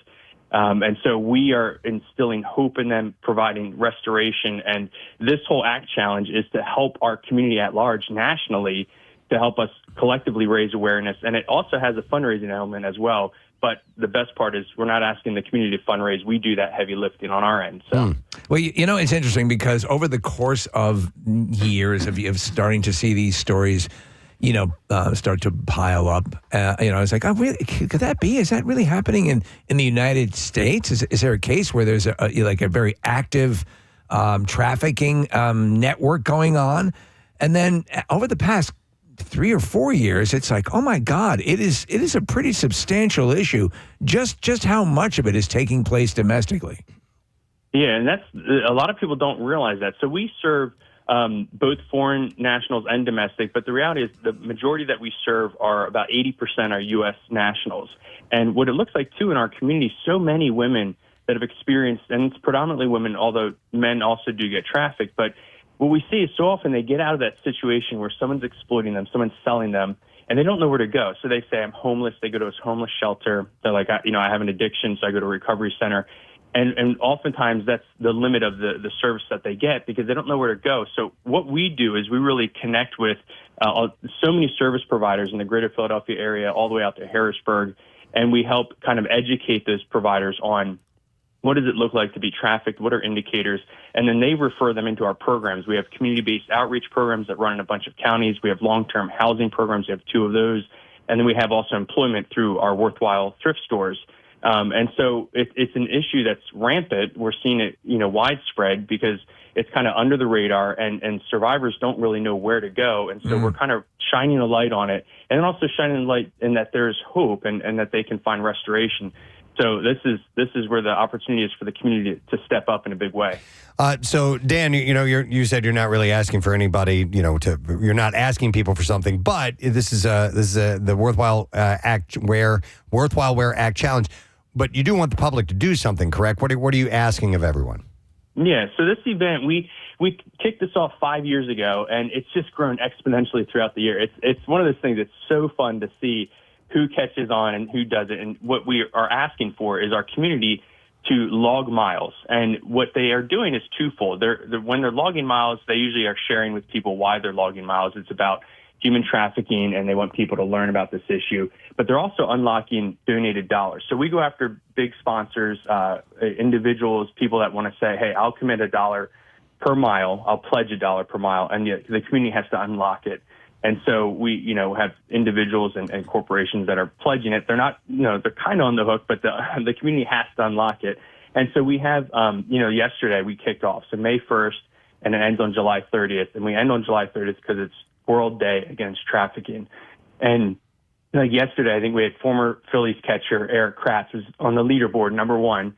Then he got bumped by an ultra cyclist, and then that person got bumped by a former pro motocross racer, Jeremy Garges. And then we had other people just from our community that you and I wouldn't know that were also logging miles by running and jogging and walking. And so what we are asking for is everyone everywhere get involved. So like, Steve, you're walking, you're outside. Yeah. Nick, you're hiking. Casey, you're training for your biking. I don't know, Preston. I don't know if you can. You can't log riding a golf cart around. What about it like on an elliptical? That's what I do. My elliptical every day. Yeah. Yeah, an elliptical counts too. As long as you're being active in something that logs your miles is what would count. And so people are going out kayaking and stuff. And what I love is we have these postcards that we send out en masse across the country. We had a kid approach one of our staff at an event recently, and he's like, "Hey, can I have 12 more of those postcards?" He's 12 years old. And she's like, "Why?" He's like, "I need some motivation for my teammates." And it's great. And we get people involved. Tomorrow we'll be in the Doylestown area doing a press day. They're highlighting Plumstead Christian Schools having the full release of their assembly and having all the kids walk around the school to log miles. We have corporations across the country that love this because it's a unique opportunity to engage their whole staff audience on something that's a worthy cause. So what we're asking is help raise awareness. If you need materials, we can send them to you. But every time you do it, you're unlocking $1 for every mile, and that's great motivation. To sort of streamline it is, there's going to be money for each mile, $1 donation unlocks, as you say. So all you have to do is just make do any of these things and chronicle it, and then these companies will match the miles accrued with the goal of hitting 200,000 miles, is what it says here. And then you can get then that'll be matched by these companies that are making the dollar donations, correct? Correct, yeah. And the way you kind of start all that is you do it by going to the website. Our website is worthwhilewear.org, and the wear is as in clothing, WEAR. All right. So if you go to worthwhilewear.org, you'll see it homepage. You click there, you register. Now you can log your miles through the website, or if you've ever heard of Strava, which is a great partner in this with us, is Strava is an athletic app or a tracking app for running, biking, whatever. And that you can sync it up in the very beginning, and then from May 1st to July 30th, it'll just auto-upload your miles, so it makes it a lot easier. And that's how you get your miles logged. And it's a great way for people just to, easily do it. But yeah, so we're asking for that. We're asking for people if they want to come and kick off. We have a kickoff event tomorrow at our Plumsteadville thrift store. We're going to have an ultra cyclist, Mike Phillips, is actually racing across America. Which, guys, I tell you what, I don't know how his back end holds up. He races for 12 days, anywhere from 18 to 20 hours a day on his bicycle. So he started in California and racing at Atlantic City on behalf of the ACT Challenge, on behalf of raising awareness. And obviously he's going to be unlocking dollars all the way.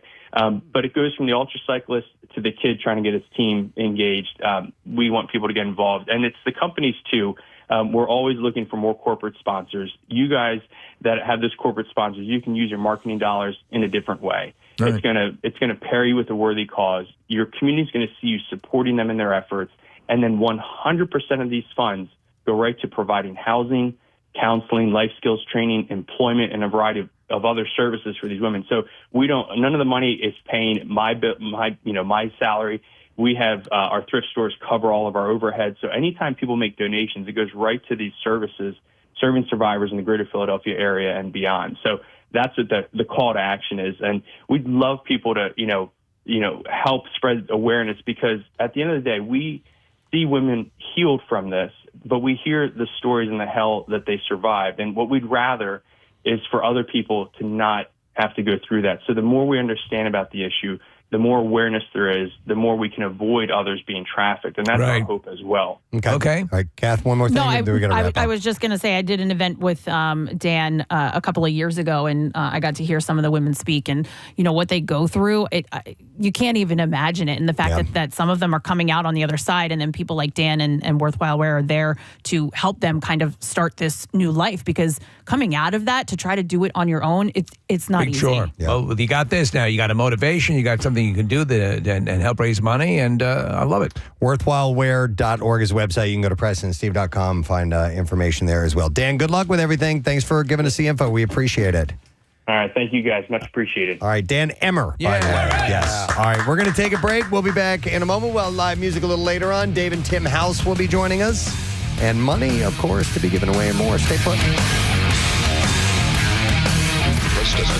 Do something. 33 WMMR. Thanks, Kath. We're going to get some live music a little bit later on. Dave and Tim Hawes are going to be joining us here in the studio for a live performance. They have a cool event coming up, Sing Us Home Festival in Manayunk, which is happening this weekend.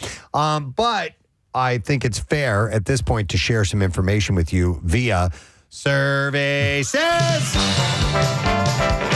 Yes, surveys are apparently conducted all the time. All the time. We get bombarded with them on a daily basis, and they're usually pretty horrible. But we've learned, Preston, that even sometimes from a horrible survey, great things can come. This is true. This is absolutely true. We'll start with this, and it's odd that I received this, Kathy. I saw this morning, and you and I were talking about this yesterday. Oh, look at that. A new poll of 2,000 U.S. office workers reveal how our workspaces affect our productivity and what it takes to have the perfect one. Kathy and I were talking about tidying up our workspaces. Yeah, we both need to tidy up. Yes. How would you rate mine, Kathy? You see mine all the time. Oh, yeah. I mean, yours is good. You have tons of toys there. Yeah. But, like, I feel like, and you don't really have much that clutter? That accumulates. But, like, I just have, like, a little holder in there, and, like, there's just papers and books and, like, some, we get things sent to us. There's boxes. So I just need that to, stuff like, eats up toy room. Well, I just need to either throw it out or take it home. Yeah. So 40% of the 2,000 that were polled said that they are very satisfied with their current workspace, which means 60% probably aren't as very satisfied, maybe less satisfied or not satisfied at all. I don't really know. Those who aren't to blame, those who are not happy with their workplace, blame it on not having enough space. 48% of them. Do what I do, steal everyone else's space. That's what Steve does. Yeah. Literally. You walk in and there's something sitting in your spot. Nick is like a contortionist when he sits in his chair right now. Yeah, I don't do most of my work in our office, not because of your toy, Steve, but I wouldn't blame you. Yeah, no, I just end up usually in here after the show ends. And this would be your workspace. Yeah, but Kathy, I know my clutter annoys you, and I apologize for it. And occasionally there's like clutter that ends up in my desk in the office, in the Preston and Steve Show office, and then sometimes occasionally that clutter ends up being thrown away unbeknownst to me. And that's okay. I'll tell you. I've come to terms with it. It would be Kathy when she's here. No, I don't really. Well, here's the thing. I won't throw it out unless it's trash. Well, there you go. No, what I do is determine. I pack it away. Yeah, and somewhere. then you throw it away. No, like in a box under your desk. Nick, there's still a box under your desk. I know. That now from like however long ago it was. I don't even know, 5-6 years ago. I could throw that out now because he doesn't know. He has no idea what's in there. He doesn't need it. I'm going to throw it out. Now it'll be an empty box, and we'll put all of his new crap in it. Yeah. It's my crap box. You know what's funny, Kath, is like I'm bad, but I sort of crave what Steve has, which is like some stuff, but order to it. Yeah. But man, my father, and I love him to death, but he's just terrible. He's such a pack rat, and so my mom will go into his office and just go in with a flamethrower and throw stuff Burn away. the whole thing down. Oh my God, man. Burn it down with a Take a flamethrower. Yep, he could actually go in and just. But is your dad? Because I would say take a flamethrower to this place. I would say your clutter, Nick, is kind of organized. Like you have it in like piles. Is your dad like that too? No. No. There you Okay. go. You may or may not need a receipt from 1993 for gas that you bought for a car that doesn't exist anymore. But you never know. And so you hang on to it just in case. It's gone. Yeah, that receipt's gone. What's your situation, Preston? So here, you feel you're a little cluttered? Or Yeah. Just stuff accumulates or things that Your 93 gas receipts? I'm a collector, not of that type of thing, but just tchotchkes, things like Kathy said. People send us stuff, and I just like put it on my desk, and I admire, like I wait a minute. What? Wait. Oh, there it is. Oh no. Brooke from Froggy brought me that little bear the other day, and it's right here. And for some reason, it fell off here. I had a little spot, so I'm going to put him back. There I find that they like my junk drawer here, my those drawers that are where you can kind of hide stuff away. they will generate the most bizarre stuff when I'm going through it, I cleaning know. out, because it's not like stuff you get at home, which would be like a Bed Bath & Beyond or whatever. This is like weird stuff we've been given during the show, and it's like, where the hell did that come from? So the people that aren't happy with their current workspace, 34% of them said that back pain from their chair is an issue. So I want to get one of those super duper massage chairs that they have. I'm going to ask for it for my birthday this year from Claire. But I also see a lot of people around here, Preston, adopting the standing computer table thing. I see a lot of people standing now. Wait a minute, you want to do the massage chair here? Oh yeah, they have an office chair that has a little massage office thing chair. there. Okay. I actually got a script written from me from a doctor for a specific chair that I need at work. And I was like, there is no way that this company is getting me a Well, of chair. course. It says here $200,000. There you go, signed off. Wait, as I was cleaning out a drawer actually in the office just the other day, and this is what made me think of it, is I found that. And I remember holding on to it thinking, because I would have had to give it to Bill. And I was like, he will laugh me out of his office with this. Says $5,000. Yeah, of course, sure. Steve, speaking of stuff that around the office, this was given to me and as a gift to you, and I've been holding on to it for a little while, so I apologize. It's a magnet, but it's literally from Dubai. Oh, yeah. Thank you. Yeah. I have my Dubai shirt. Yes. I'm rocking it now. And it's all because of the hilarious Dubai joke, which still makes me laugh every damn time. The respondents also said when their work area is organized, 83% feel more productive. And if it was even more organized, they think that it could boost their productivity by 38%. It's so funny because the Muckety Mucks came in a couple days ago, and they're looking at we're all sitting in the same office, and they look over at Kathy's area and they go, well, we know where Kathy sits.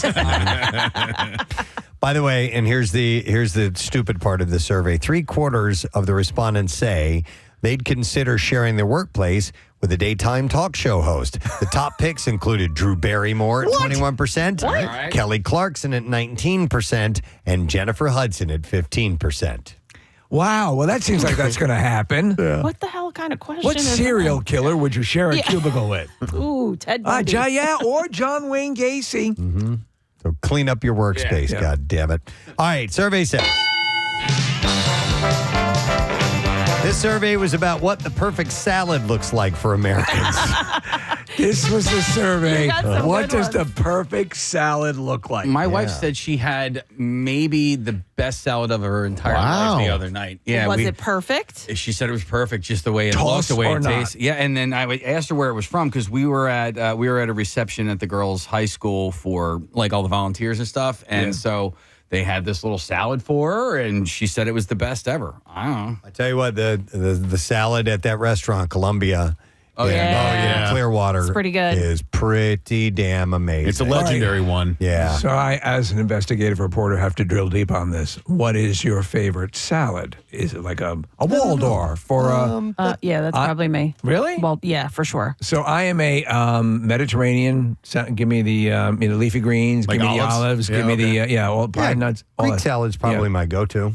Yeah, that's kind of. I don't like what make olives, so every day. I'm out on that. Same. What about survey says from the room? Cobb? Chef salad. Chef salads are great. I think that's my I mean, fave. it's like eating a big sandwich, but without the bread. That's probably why I like it so much. You know. Yeah, I'm not a massive chef salad fan. I would like that. Yeah, turkey and ham and cheese. Yeah. and a boiled egg and all that stuff. Yeah, that's all great. Of course, it's good for you. It's got salad. Yeah, right. It's Nick, got there was, lettuce in there. There's a place in Westbrook Park. I don't know if it still serves it, but their chef salads, what they would do is they would take all the lunch meat and they would roll it up into a roll. So you would have all the meats and then they slice it. And then that was like sprinkled all throughout the salad. It's the best. Yeah, it's the best chef salad ever. But I don't know if that place even exists anymore. So apparently, according to this survey, people aren't afraid to get creative with their salads. Some of the strangest toppings that they've heard of are banana, peppermint, peanut butter, and popcorn. But in general, they stick with the classics, and they say that the best toppings are... All right, drum roll. Oh, drum roll. Number one topping for a salad is cheese. Glad they took a survey on that one. Number 2 is tomatoes. Yes. Woo! Number 3 is bacon. Yeah. No. Number 4, croutons. I can't believe crouton is 4. I love croutons. croutons. Oh, I love And number 5, cucumbers. What about Okay, olives? So you guys know I eat a salad every day. Yeah. And I've been eating a salad every day since COVID. We started bringing our own food, or some people do, to work. So it's actually become a kind of an assembly line at my house on Sunday, because now everybody, me, Rochelle, and Caroline, all want these salads. So we bought all these things called Bent-Go boxes, and I make them every Sunday. So I use romaine lettuce. I do red onion, cucumber, feta, Kalamata olives, and a boiled egg, half of a boiled egg, and then I fresh ground pepper on top of that. And then what's the dressing? The sides are, I usually do the Ken's Light Balsamic Vinaigrette. It's only 35 calories per tablespoon. Guess who does that too? What? Me. You do that. I yeah? love that salad dressing. It's great. I've been eating it for years. Preston. And then I love it. I do a side of cottage cheese and grapes as a little dessert. How is your salad not a soggy mess on Friday? It holds up. Holds up the entire week. How? This box. Tell me. The box that I put it in is sealed tight, and the lettuce will hold. By Friday, it's not as crispy, but it's not soggy. It's definitely not soggy. But you don't put the dressing on, right? No, I don't put the dressing on. Okay. So I keep the dressing here at work in the fridge. Gotcha. So that's how I get around that. Anybody ever steal it? Nope. That's good. Yeah, Is your name on there? No, it's in my Bent-Go box. No, the dressing, I mean. No, I did put my name on that. Okay, good. Yeah. There you go. You have to, man. It's duct crazy. tape It's the around. Wild West in that. You heard what happened to Casey's Ice Cream? Yeah. Well, remember, Snowman's Land. I told you initially I did this, and I stopped doing it because nobody was going for my salad dressing, was I wrapped the whole thing in duct tape. Yeah. So you couldn't see what was inside right. of the salad or inside the bottle. What's in this goddamn thing? So greens are the main character for salads. Yes. 61% of the respondents. Their favorites are romaine at number 1, iceberg at number 2, spinach number 3. Yeah. Spinach. Then you have the spring mix Yeah, that's what I do. after that, and crunchy green lettuce. So I love the end. arugula, spinach, leafy arugula, My fiance can't eat kale. kale. I love kale. You love it? Yeah. I love the more leafy kale. It's there's something kind of grating about kale. It's a little more rough. There's a It shrapnel is. version of kale that I don't like. I don't like eating shrapnel I don't in dislike general. it, but I can't bring it home because she can't have it. So You know what? I go spinach. I found out interesting about kale is when my dad was on these blood thinners, you can't eat kale. Why? Why? When you take that, it somehow or another negatively affects. There are certain dark green leafy vegetables that you cannot eat. Goddamn while vegetables. You're on blood thinners. It's pretty wild, yeah. Nick, there's some vegetables or things like kale that I describe as, and I'm wondering if this is what Andrea is thinking. I describe it as not that it tastes bad, but it tastes like I'm eating it right out of the garden. Yeah. There's not a lot of refinement to it. It's also rubbery. Yeah. It's a little rubbery. Yeah. You need So to- what are the types of kale? Because I've had kale that is of the shrapnel ilk, and then there is a kale that seems to be a bit more leafy. And I'm not well versed, but I know what I like, and I likes what I want. I don't know, but I've found that when you put kale in like soups and things like that, it's a little more tolerable. Oh, more tolerant. I thought that's where it kind of gets like chewy. Yeah, I can't do it. I can't do kale. I don't like it. I just don't like it. Okay. Okay. All right, back off. Back Poor off, child. Rochelle, seriously. But I do. Eating the other leafy green would be a waste of time. I do like blending it up into smoothies. Oh, sure. All right. Smoothies, green smoothies? Yes. Oh, I'm right with you, bro. It's really, really good for you. It's a superfood. Steve, apparently there are 6 main types of kale. So, wow. Curly leaf, bumpy leaf, sparkly leaf, plain leaf, leaf and spear, And leaf Garrett. and leaf Garrett. Well, it's 7 now with leaf Garrett. So what, ornamental is the what last. you're looking is the leafiest of the lot. The leafiest of the lot. By the way, it's Leif with a long A, remember? Yeah, that's right. Yes. Yeah. Ready for a bomb? So people find, here are the favorite salad dressings. Number 1 salad dressing. Hey, drum roll. For Americans. The number 1 salad dressing for Americans is It's an important survey we're revealing here. ranch dressing. Don't Not tell even my Casey favorite. about it. My go-to, I hope it's number 2. I'm going to let you say it before I say what my go-to is. But go ahead. Italian. No. Okay. And then 3rd is Caesar. No.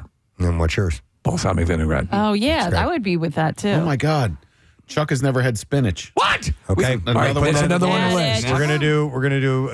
We're having Chuck in for what he's never eaten part 2. May I recommend down the road that when we do this, we will bring Chuck in on a hand truck, a la Hannibal Lecter, and have him like locked Force in feed place. it? Yes. Yeah. He's never had spinach, but he has eaten chocolate icing right out of the tub. That's right. With What a do you mean spoon. has? That's like It's a go-to. That's a daily thing for him.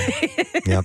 Doctor's orders. By the way, going back to salad dressings, the one that I have most is balsamic vinaigrette. But when I kind of want to treat myself and have something yummy that I've had in a long time, Thousand Island I find to be a bit of a treat. Well, for my sort of treat like that, if I want to get a little French dressing. Yeah, French dressing. French dressing is very low in calories, actually. Is it? Yeah. No, is it really? Take a look.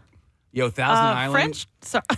You dumb You go bitch. with your Thousand Island, and then I'll tell my French story. No, I was just gonna say I like Thousand Island, and then Russian dressing is actually it's an underdog, man. So Russian and French and Catalina are all fairly similar, aren't they? Yeah. Yeah. And maybe They serve them Catalina all. is the least of the calorically heavy. I'm surprised in the salad conversation, bacon has not entered the room. Bacon did. No, he said it. Yeah. Yeah, it was the third most popular topping. I wasn't paying attention. Okay, I got you.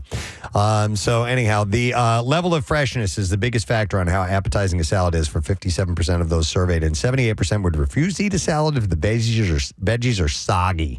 How long does spinach last in your fridge? Like a week? Is that good? Maybe. I've left it in there for a couple of years because I don't touch that crap.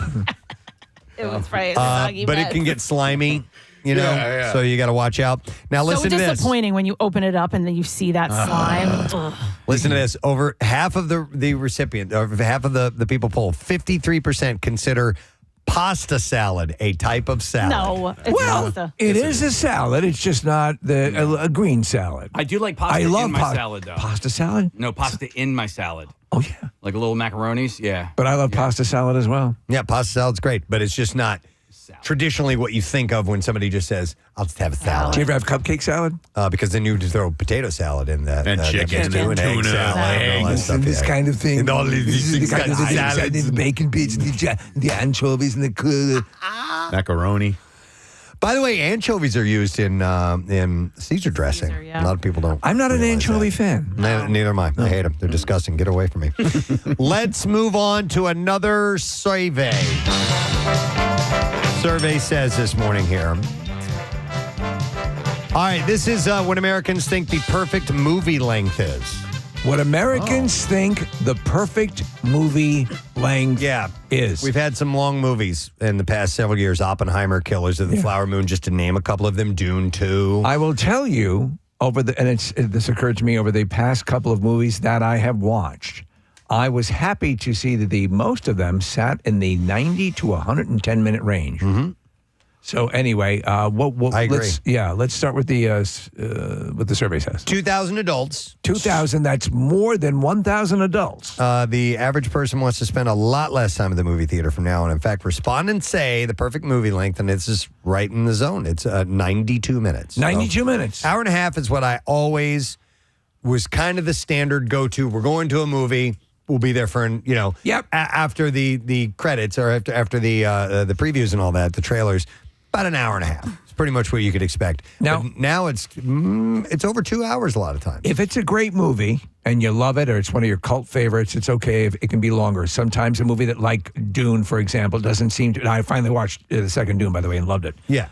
So it doesn't feel in any way like it's running length. I told you I wanted more. Watching that movie, it did not feel like it was a 3-hour movie. I was entertained the whole time. In the last 2 months, the average person says that they've watched 2 movies they feel were too long, and 23% have waited it out through 3 or more. I do consume them differently now, though. I mean, I watched one of the War of the Apes, Planet of the Apes movies, the War one, because the next one's coming out soon, The Kingdom. And I watched it in like 3 different chunks, and that's only like 2.5 hours long. Yeah. But I didn't want to sit down and watch all of it at once. And again, we've made this comparison many times, but like you'll watch a TV series that has 12 episodes and you parse them out. How is that any different than consuming a movie? No, Fallout is an 8-hour movie. There you go. With the plot continues, so it depends on how you're going to do it. That's why Zack Snyder did the release of the Justice League he has them chaptered so that you could watch it in segments. Yeah, that's a great idea. So according to the survey, movies that are the perfect length are porn movies, Dodgeball, Kung Fu Panda, Beetlejuice, Monsters Inc., and Toy Story 2. What's with the growing trend of these like little 10-second snippet porn movies that are? Do you know what I'm talking about? Listen, if there's not a complex plot, I don't want the porn. I need more than 20 seconds. Is what I'm trying. Oh, you're saying? I'm sorry. Can you pre-treat yourself, as they say? My friend needs more than 20 seconds. Is what I meant to say. So your friend who watches 10-second porn. I can see. Actually, it was those clips that actually has pretty much killed the porn industry. The removal of full-blown productions. Yeah. No pun intended. I never was into that anyway. Or my friend. I'm speaking on behalf of my friend. Your friend who friend who has his hand on your junk. I think the secret's out at this point. Wait. That I have no friends. You're saying the shorter form 10, 15-minute ones have killed the porn industry? Yeah, X-Hamster, Pornhub. Casey's talking about literally 10 to 20 seconds. Yeah. And that's it. That might kill this current. If you go right to you go But who's consuming that? Who's consuming it? Mostly senior nuns. citizens. Senior citizens. So anyhow, all right. But I saw the best BJ ever. 92 minutes is the perfect length according to these Americans in this survey. All right, so we'll do another one here, and I think we're really changing a lot of lives with this. I think that's why we do this. Okay, how about this? In a survey of 2,000 U.S. adults, when it comes to greeting cards. Greeting cards, the perfect after to salad. 54% still mail greeting cards versus sending digital ones. I bought one yesterday. You did? Mm-hmm. A greeting card?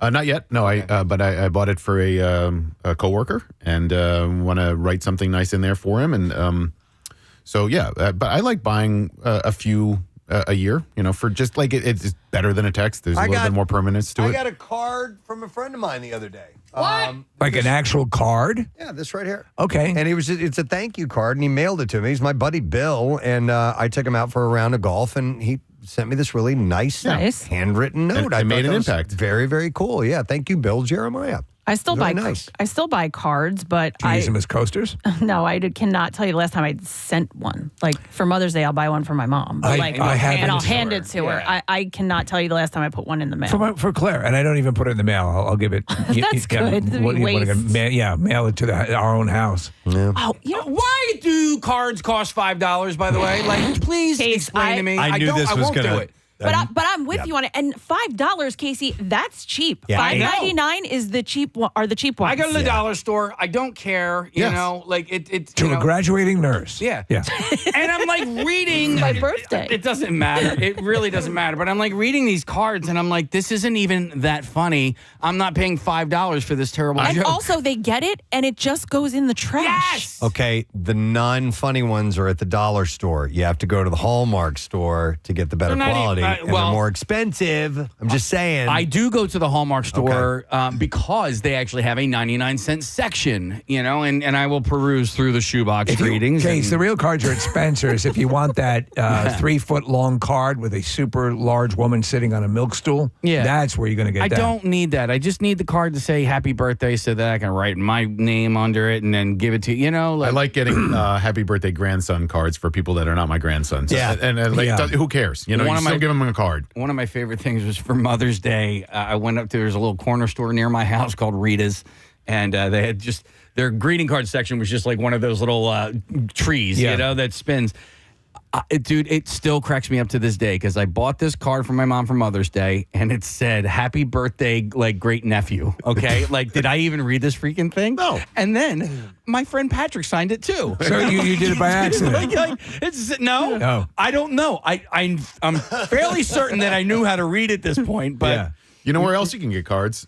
Cho's downstairs. Yes, you can. How much are they selling them for? I don't It's right know. next to the automotive section. Yeah, there's the pantyhose section, the VHS tapes, and then greeting cards. I just had to buy a wedding card, and I'm like, she's going to get so many of them. There were probably about 200 people at the wedding, so you're going to get about 200 cards. They're not keeping them. They're literally looking at them, taking whatever's inside out and throwing them in the trash. I think I did not buy the $11.99 nice card with the bride and groom on the front. And the only time it really matters is when you're doing a card that's like an invitation for a wedding, where you're going to get something that's a little bit more presentation. It's a different kind of thing. Yeah. To me, I just don't buy into it. I used to keep cards from my family, birthday cards, stuff like that, and I have a big box of them. And then I realized that we're writing the same things every time, and it's not, to whom it may concern. Well, it's not a special message that I need to, really hang on to and never forget this. Your position as family member means a lot to me. I now take a picture of it, Preston. And I put it in an album. There you go. And I throw the card out. That's not a bad idea. Yeah. You are not a dumb bitch. You dumb bitch! It just cracks me up. Marissa's got some pretty good greeting card hacks. Oh, okay. I don't want to call it a hack. Here, Marissa, why don't you tell us about it, please, if you will? Oh, yeah.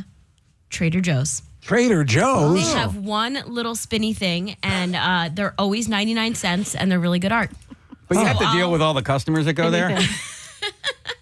Trader Joe's. So I'll usually I'll look at it like every season. I'll grab like 5 birthday cards, 1 or 2 wedding cards, and just hold on to them. You can just get the box of all-purpose generic cards. Oh, my mom does that, and they're blank inside. Right. So any holiday, and there's just like a flower on the front. This is what you mean to me. Nothing. If we're ever headed somewhere and somebody forgets a card, she's like, oh, don't worry, I brought 3. I got them. Rochelle just texted me, and you would never expect this, but Tractor Supply has funny cards. All right, Tractor Supply? How much? They actually have all kinds of stuff you wouldn't expect at Tractor Supply. We have one near us, but They got chickens there.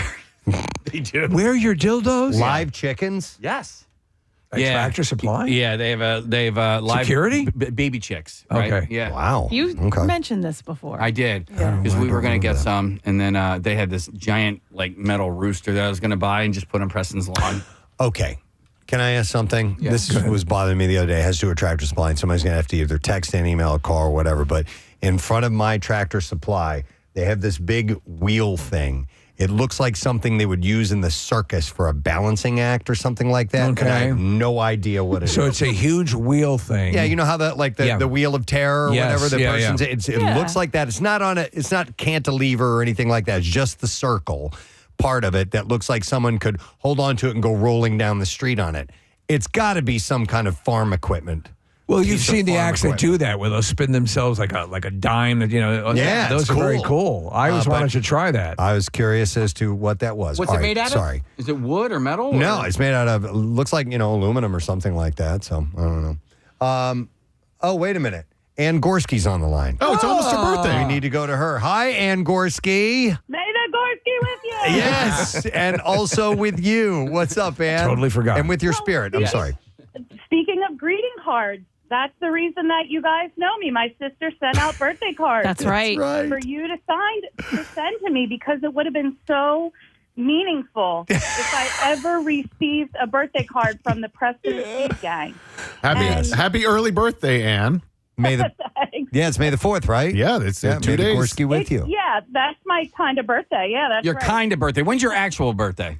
June 30th. June 30th. All right. And We'll remember that. Is that Ann Yeah. Gorski Day? Is that May the? We made it that. We made it that. Yeah. Saturday, Preston. Oh, yeah, you're going to miss out on it. Ann always has to remind me who she is whenever I see her. We've known her for years. She's like, I'm Ann Gorski, by the way. Oh, my God, yes. Of course you are. I think. And you're coming to Keenan's, yeah? I sure am. Awesome. I will be there. All right, we will see you there, Ann. Thank you. All right, thanks, guys. All right, see you later. All right, bye-bye. And with your spirit. Let's see. 62% of millennials prefer physical cards, and 59% of Gen Z prefer physical cards. I will like sending the animated email cards. Yeah, I send those a lot. I enjoy those little presentations, like the Jib Jab. Members all the rage for a while. I don't. That's the funny thing about me and my hang up about expensive cards is that I actually love getting cards. You know what I mean? Like if I get it in the mail, but you don't like giving them. We're looking at a picture. I don't like paying for them. Just quickly, in case we're looking at the picture of the thing that Preston was talking about. That's the very Tractor Supply near us. You can see the Dairy Queen in the background. This is in Harleysville. And what is that thing? So you see that thing? Yeah. So I don't know. So I'm going to go. Camille, I believe, has the answer. Hi, Camille. Good morning. Hi, good morning. Hey, so you know what that round thing is in front of the Tractor Supply Company? I think I do. I think it's for hay for cattle. So when they're out in the field, you dump the hay bales in there, or sometimes, so it doesn't get spread all around the field. Oh. Hey! I'm trying to so it would lay on its side then. Yeah, so it's at a circle because, Yeah. So It's- they can put their head through the two bars and eat the hay out of it. Eat the hay out. Eat the hay out of that. I'm going to eat the hay out of that goddamn Okay, thing. we got a couple of other calls that are saying, it's a round bale feeder. All right, Camille, thank you. Nice. You're very How welcome. did you know the answer to that? Just riding horses and being around farms. Okay. I'd like to see a picture of that in use the way it is intended to be used because I'm not quite understanding it. Appreciate it, Camille. So it would lay down on its side, and they would put all the hay inside of there. Right. And that way they can eat, they can stick their heads in there and But eat I it. bet you could stand in the middle of that thing, And like spin it around. like the Rush thing. Yeah. The Rush guy where he's standing up. The Da Vinci. No, the Starman. They call him. Yeah.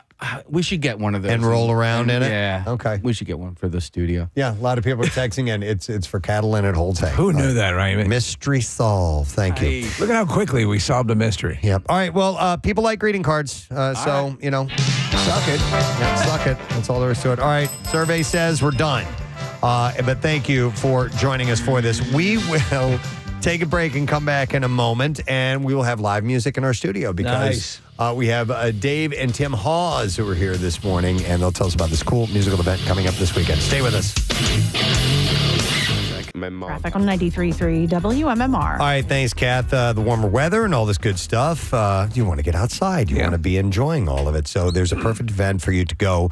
It is an event that is in Manayunk, and it takes place on, it's Friday, Saturday, and Sunday. It's all weekend long, and there are tons of bands on board. And we would like to welcome to the studio to talk about the Sing Us Home Festival. We have Dave and Tim Hawes who are here. Gentlemen, welcome. Hey, thanks for having us, man. What a thrill. Absolutely. Our pleasure to have you here. So this is a lot of bands on this bill. Well, not if you think about it from a 3-day perspective. Okay. There are a bunch of bands, but we have it split up pretty well. Here's the thing. I don't like most festivals. We've played so many of them.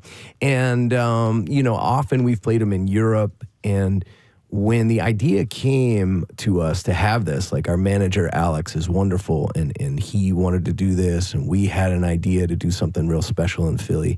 One of the things I wanted to make sure was we would avoid all the things I don't like about festivals.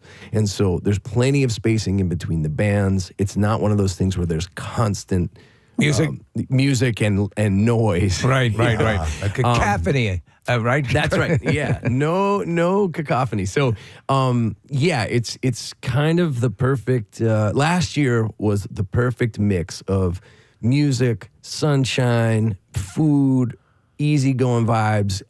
So that's kind of the impetus for it, was to make a festival I would actually want to go to. And the mindset is highlighting talent from the area, correct? To some degree, yeah. I mean, there are national acts, the Jayhawks, our band tours internationally and so forth, Langhorne Slim, Laura Jane Grace, Strike Anywhere, all that stuff. But there are plenty of bands that are playing that hail from the area. So Fishtown Choir. I mean, Tim and I are from the area. Right. I mean, Tim still lives right over in Roxborough. There you go. Yeah. That's right. Yeah, that's right.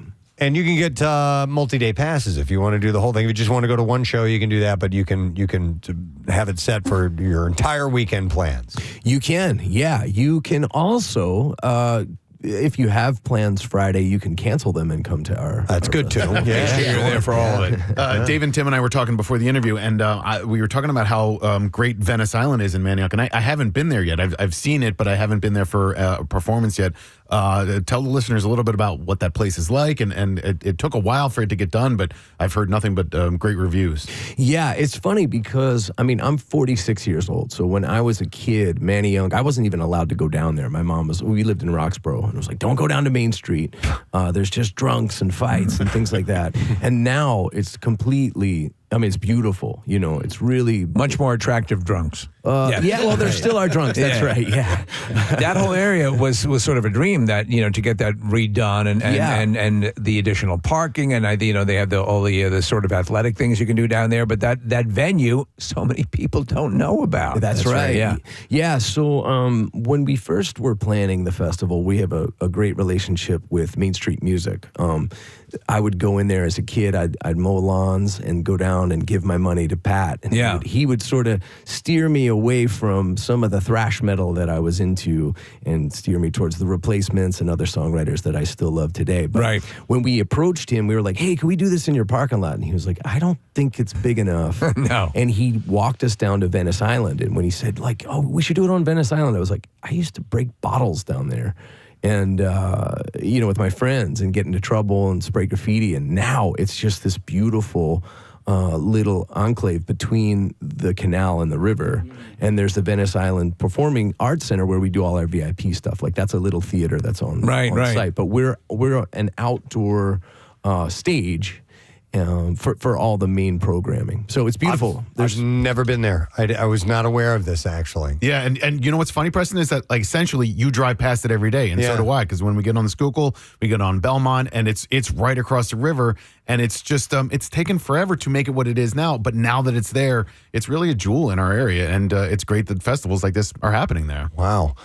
Well, let's give some people a reason to go out. You guys going to play a song for us here, and then we'll talk a little bit more about it? Let's do it. Yeah, this song's called Hazard Lights. Okay. It's Dave and Tim Hawes who are here on the show. 1, 2, 3, 4.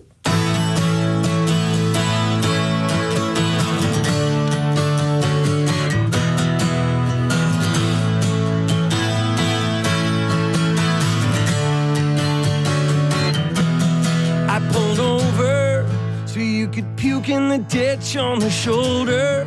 You mumbled, live and let live. I'd been sober for just 15 nights. Man, I hated that bar, but you needed me to drive, so I listened to all your silly, reckless opinions on acid rain and chains addiction, chemtrails and baseball, and the daily benefits of chopping up Adderall. Let me get you home, I'm weakest on the weekend. My bad knees are knocking, thirst is steady creeping. I can't turn you down, I can't be alone, so I'm hearing you out with the hazard lights on. After driving, I'm losing my breath, am I dying? These padded walls in my head I've been climbing. I can't find asylum. I'm still scared of heights, man, but I'm thinking about flying. Let me get home, I'm weakest on the weekend. My bambi knees are knocking, my thirst steady screaming. I can't turn you down, I can't be alone, so I'm sweating it out with the hazard lights on. Got the hazard lights on. 5 years ago it was all open road. Now I got a tank full of gas, but I got nowhere to go. I tried going fast, yeah, I tried going slow. Now I idle in neutral, a mile from home. I idle in neutral with the hazard lights on, singing, let me get home, I'm weakest on the weekend. Let me get home, I'm weakest on the weekend. Let me get home, I'm weakest on the weekend. Let me get home, let me get home. Let me get home, I'm weakest on the weekend. My bambi knees are knocking, thirst steady screaming. I can't turn you down, I can't be alone, so I'm sweating it out with the hazard lights on. Let me get home, sweating it out with the hazard lights on. Let me get home, man, I'm sweating it out with the hazard lights on. Yeah.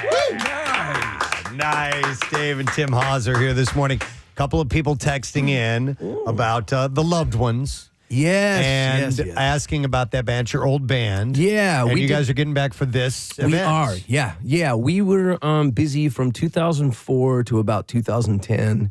We put out 2 records and 2 EPs. We were on a punk rock label that people like, and it was just one of those things where it burned out due to all the youthful trappings of rock and roll. You know, too much and not enough. Right, right. So this seemed like a perfect time to get the band back together. I mean, everyone's still buddies and gets along via text and calls, but we just don't get a chance to play very often. Is everybody spread out now, or Yeah. Okay. People are in Jersey and Jersey, how do you get there? Jersey. Yeah, I mean, imagine trying to get these guys Oh my all the way to God. Philly from Jersey. Dude, I hate to tell you, they're going to have to build some bridges. Oh. Well, Dave, you don't live here anymore. You moved to Santa Barbara, right? Yeah, I did. really? I did. Oh, wow. I am very lucky to live there. I accidentally met my wife there. And with another man? I was on tour and happened to play in Santa Barbara. I didn't know what it was. I just thought it was a soap opera. I didn't even know. Yep, You know, when yep. you're from Philly, you only know what you know. Yeah. And sparks flew, and we are now married for, I guess it's 7 years, and our twin boys are 5 years old. In fact, I picked them up from PHL yesterday, and my twin boys think Philadelphia is this magical land. So you're 7 years out there, or 7 years longer than? 10 years. 10 years. 10 in Santa years. Barbara. Okay, Yeah, 7 years with married to my wife. All right. Yeah, and the boys are 5. Oh, Wow. there we go. So It'll living be a out there, quiz, Steve. living out there, how hard is it to? Because you're the curator of this event. How tough is it to make this thing happen when you don't have your roots right here anymore? Well, Tim is right in Roxborough. So Tim is at the ready. Our production company is Rising Sun Presents, and they're here. And our manager is the other kind of major brain, and he's in Nashville. So, I mean, it's just like anything else these days. There's Zoom and Google Meet and all this stuff. A lot of this is like just your gut. The boots on the ground part, there's so many people that we know in the area that are willing to help and get involved. So it's not as hard as you'd think, and we're based here. So. Good. Real quick, if you're just tuning in, Dave and Tim Hawes with the Sing Us Home Festival, which is tomorrow, Saturday and Sunday, Venice Island in Manayunk. If you want to get tickets, go to PrestonandSteve.com with the information right there. SingUsHomeFestival.com as well. Yeah, it's interesting because I didn't know much about you guys 2 or 3 weeks ago, and our mutual friend John Brazier texted me and told me about the festival, and then so I brought it up, and Marissa, who's in the other room, is a fan, and Sarah Parker, who works at the radio station, is a fan. Yeah. And then I was at the record shop in Phoenixville, and a guy named Kurt that runs that place is a huge fan of you guys. And so I want to ask you both, Tim and Dave, about like the business side of it, because the music business is so hard. Like trying to find a way to make a living doing it, it's just got to be exhausting. And yet here you guys are able to continue to perform and be professional musicians. How hard is it? And what about Philly makes it doable, I guess? Tim? Well, I think it's less hard when you're willing to work hard. And I just mean that to say, at this point we have our own label and we have a touring enterprise, and then we've gone ahead with this festival. So we touch every facet of the business. I handle the mail order for us. So I think as long as you are willing to do all the things that if all the requisite components are within your control and you're willing to put your effort into all of them, then you can do it. You can make it happen. I'm curious. So with that, to add on to Nick's question, and we talk about artists. We have veteran rockers that come through here, and we talk about the difference between it used to be you'd release the album and you'd go out and tour and supported the album, and on tour you'd do whatever, and now everything has a very sort of piecemeal sort of a feel to it. Yeah. And yet with that piecemeal nature, a lot of what you can do, you yourself can do, which have the ability. So if you're to take the net gain here, is it the accessibility to all this stuff, the ability that the smaller artists can do a lot more? Yeah, I think so. And also just, using the tools at your disposal and not allowing them to use you. I mean, social media, we all know the pitfalls of social media, but it can be a wonderful tool at your disposal if you're letting, working working it and not. We're being right. worked If by you're it. using social media, I think the best way is to use it to announce your political opinions. I think that's the way you'll really That's always do first. really well. Here's a question. It says, question for Dave. Will there be a barricade asking for a friend who might be trying to come down and stage dive? Come out of stage dive retirement Sunday, it says. I don't exactly know, but I will say, coming out of stage dive retirement, this is not a wise choice. No, it is not. Okay. If you hung it up, you should keep it hung up. Yeah, I mean, Did we learn nothing from Stephen Hawking? It's a young man's game. You're not meant to dive. I mean, do as you wish, but I don't know. I don't know how to answer Crowd that question. surfing is different than stage diving, Yes. though. So maybe settle for that. You know, go to the bar and buy a beer and enjoy that thrill.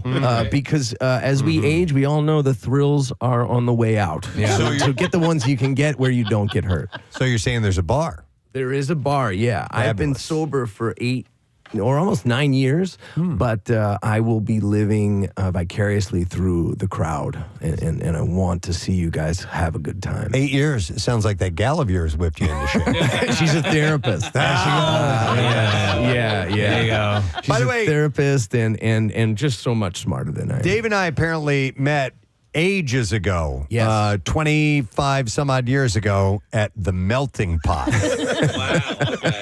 And Dave was a manager in Chestnut Hill. I remember. I was, yeah. And you came in, I believe you did not dine on the fondue. I believe you just came into the bar, which... That's weird. It was That weird. I would have done that, yeah. Because I didn't know who you were initially, and we got talking about music, and then you said, "Oh, I'm Preston," and I don't know if you can mention your old station. Yeah, why not? Oh, you Sure. can. Okay. Yeah. So, and I said, "Oh yeah, of course." I thought your voice sounded familiar, and I thought, "What's he doing here on a Tuesday?" I'm drinking at the surprised bar?"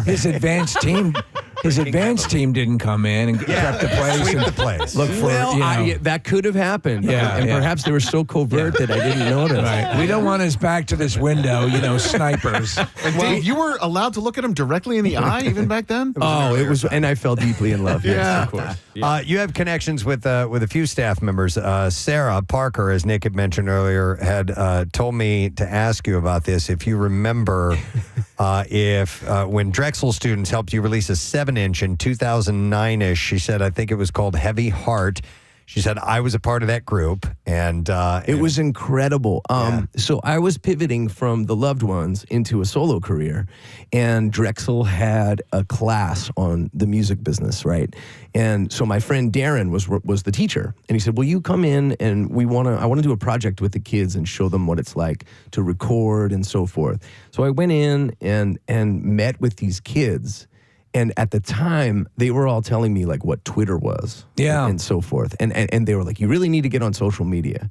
And Sarah kind of walked me through, and I remember distinctly like this young, bright-eyed kid going like, "And then you just like punch in like what you ate for breakfast." And I was like, "Are you kidding me? This is what we do now?" I was like, "I don't want to do this." And she's like, "No, you have to." I was like, "I'm a rock and roller. Are you nuts?" And so basically, Sarah is the reason I'm on social media. But yeah, she was wonderful. And then she goes on to work for WMMR. Yes. There's another guy in that same class that now manages the Bouncing Soul. So it was a real hell of a good class. Yeah. You guys are friendly with and have opened for a band that I like, and Casey's a huge fan of, the Avett Brothers. How did that connection begin?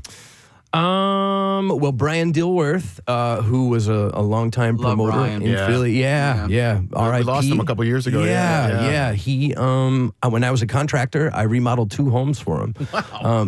Back in about You 20 put in years ago. fondue stations? Yeah, he was a big fondue fan. And he put the word in, and they were familiar because we actually have the same agent. But so we snuck through in that regard, and we had a great time. They were super cool to us, and John Brazier from the Phillies became aware through that opening slot and then had me sing the national anthem the day before. So Nice. that was a big week. So, because Bob, the bassist from Avett Brothers, is actually kind of from the area. He's just outside of Atlantic City. I wasn't sure if there was a local connection there as well. No, we just have some of the same people that work with us. But yeah, they were super good to us. It was awesome. We pulled up to the Mann Music Center because, Tim, all of our stuff is over in Roxborough. So we were like, let's just take a car in. We'll be super chill. We don't have to bring a van or anything. And they had all their buses and trucks. Yeah. And we pulled right up, and the Avett Brothers, and Bob, they're all sitting there in lawn chairs, and they looked at us longingly, and they were like, that's the best way to arrive. They're like, we can't leave. We can't, we need police to get us in and out of here. They were like, you guys have it made. And I was like, Meanwhile, there's 10,000 people coming. But yeah, they were super good to us, and it was really fun to get to open for them. We've opened for so many, amazing legendary bands, Social Distortion and Bad Religion. And who's the worst? No effects. No effects. It's, we had all kinds of good times playing in town, playing with bigger bands, headlining our own shows. And so to be able to do a festival now where we can sort of bring all kinds of disparate people and elements and different kinds of music together in our hometown, it's pretty awesome. What's the long game plan for this? Sell it to Live Nation. Yeah? No, I'm just kidding. I don't know. Listen. No, I Listen, stranger things have happened. No, I don't know. I mean, we really, they want to replace the Hoagie Fest now. My theory on most things, and this is not, I'm a dad now, so I'm trying to synthesize this way of thinking. But for the most part, making money is what you need to do, obviously, to eat and have clothes. But for us, it's ultimately to get to the next artistic expression. So we want to write songs, put out records, and play shows. And I want to do that for the rest of my life. And that's all I've ever really wanted to do. And so to some degree, this festival is a labor of love, and we're building it brick by brick, year by year. This is our second year. And, we got the chance to play the Ohana Festival years ago, Eddie Vedder's festival in Dana Point. And one of the things I said to him was, man, how do you keep it this small? You guys could have this thing be 30,000. He said, in his Eddie Vedder way, staring deeply into my soul, was like, the hardest thing we've had to do is keep this thing small. Because no doubt. He was like, I just want to keep the soul of it and keep it beautiful and simple and fun. Yeah, and fun. Yeah, and I think that's a big inspiration for us to try to keep it neighborhood, and just ultimately something I would want to go to. Well, the festival is all weekend. It's Friday through Sunday, Sing Us Home Festival. We'll do the rundown of all the bands and everybody each that's playing each day. But can we get another song before we do that from you guys? Yeah, by the way, what do you think, Tim? Should we do one of your songs? Yeah, we're going to do a song called High Hopes. It's actually... it's a reference to when the Phillies win, everybody sings High Hopes. Harry Callis. Yeah, okay, And, all right. Our friend John Brazier, I had to, that was part of the impetus of this song. So, all right. We need to get rid of that other dopey song they're singing at the Phillies. The Callum Scott one? We got to get rid of that. That's enough of that. And we need this to be the jam. This needs to be the one. All right. All right. Dave and Tim Haas on MMR. Here we go.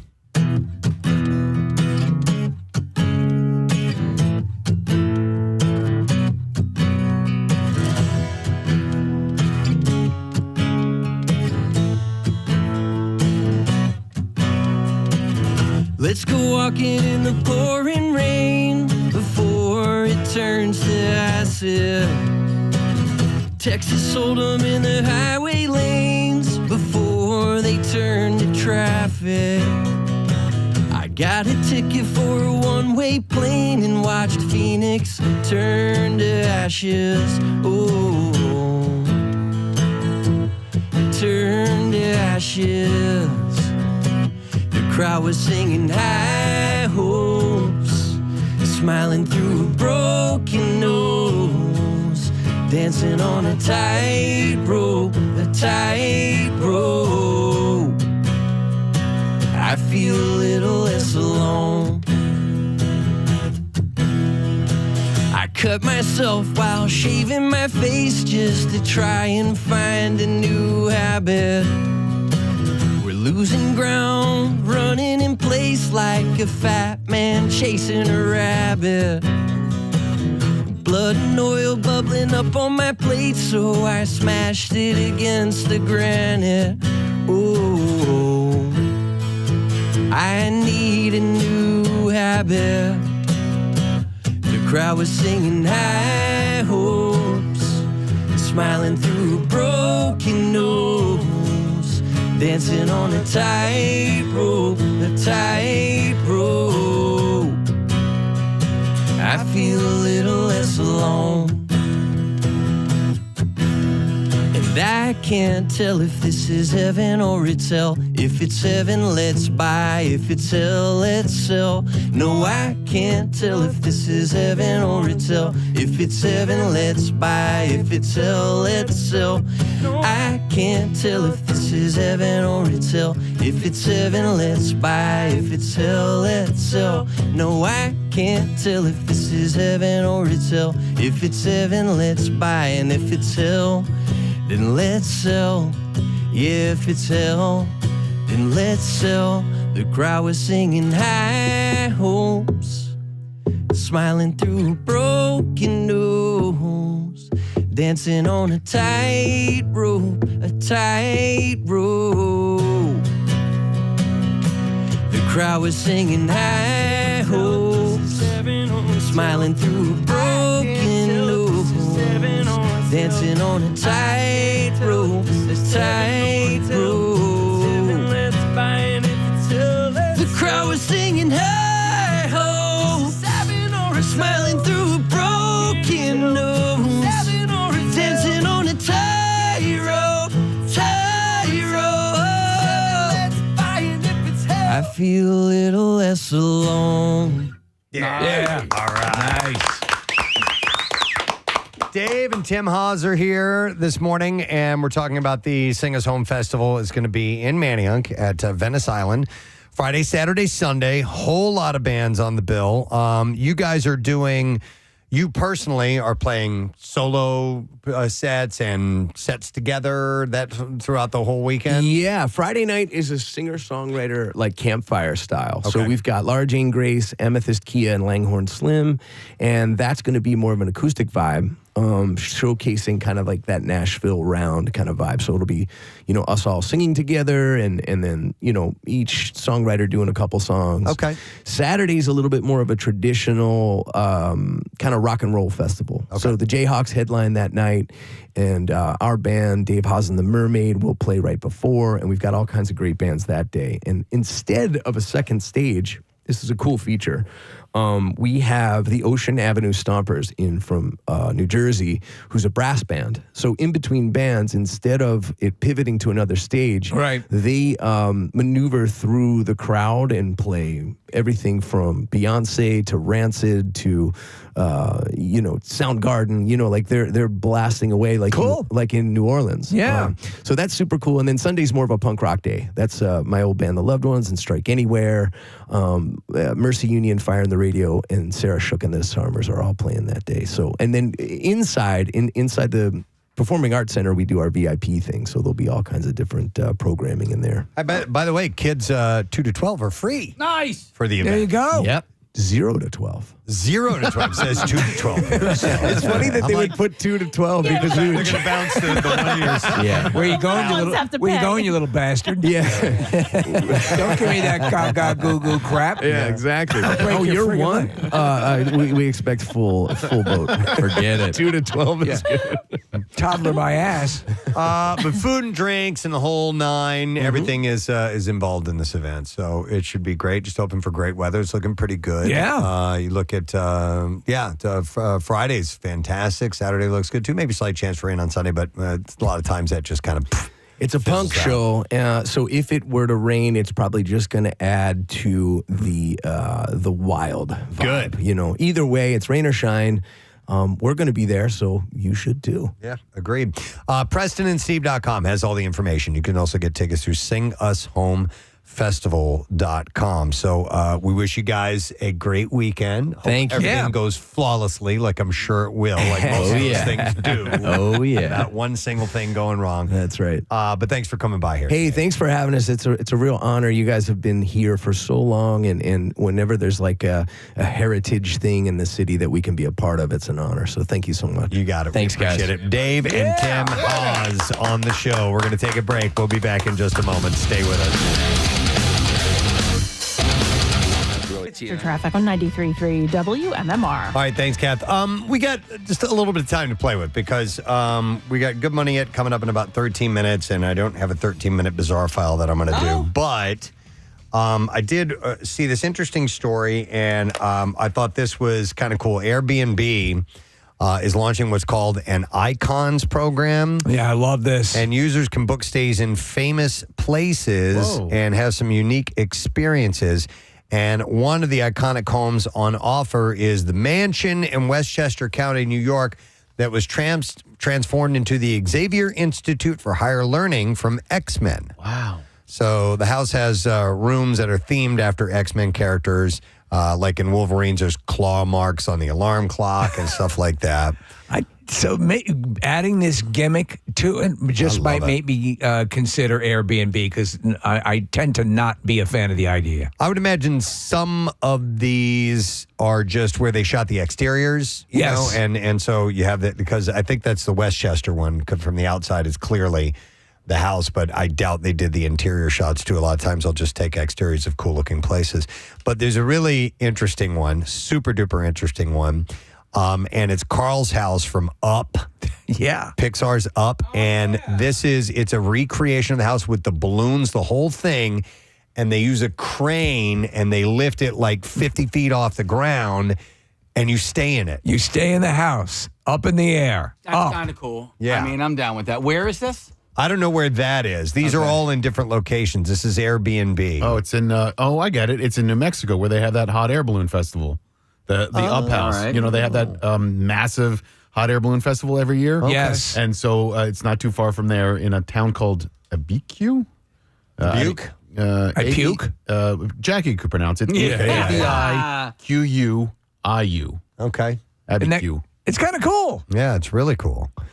Airbnb's Icons program will offer exclusive experiences along with the stays. Guests at the Prince's Purple Rain House will enjoy rare music from the artist, and visitors to the Ferrari Museum in Italy will get a lap around the track with a professional driver. Apparently, there are 11 icons at launch, and they plan for more throughout the year. Did they have the full list there? Or No. Yeah. Not where I'd be curious to what else they have. pulled up, yeah. I wonder if the Brady Bunch house has ended up, the one that they refurbed, if that would end up on an icon. See, that'd be perfect. That to me would be fun. Yeah. Yeah. Are there any ones that that come to mind? Pee-wee's Playhouse, or in Pee-wee's Big Adventure. I would love to live That in this house? Okay. Yeah. Yep. Something where they recreated and allowed you to stay in it. Any of the John Hughes homes, you know, Home Alone or Ferris Bueller or even Cameron's house in Ferris I was going to Bueller. ask, which would you choose? I would Cameron's go house? Jake's house. Ferris's? I would go with Jake's house and 16 Candles. That's a nice house. Yeah. But there's not, it's cool.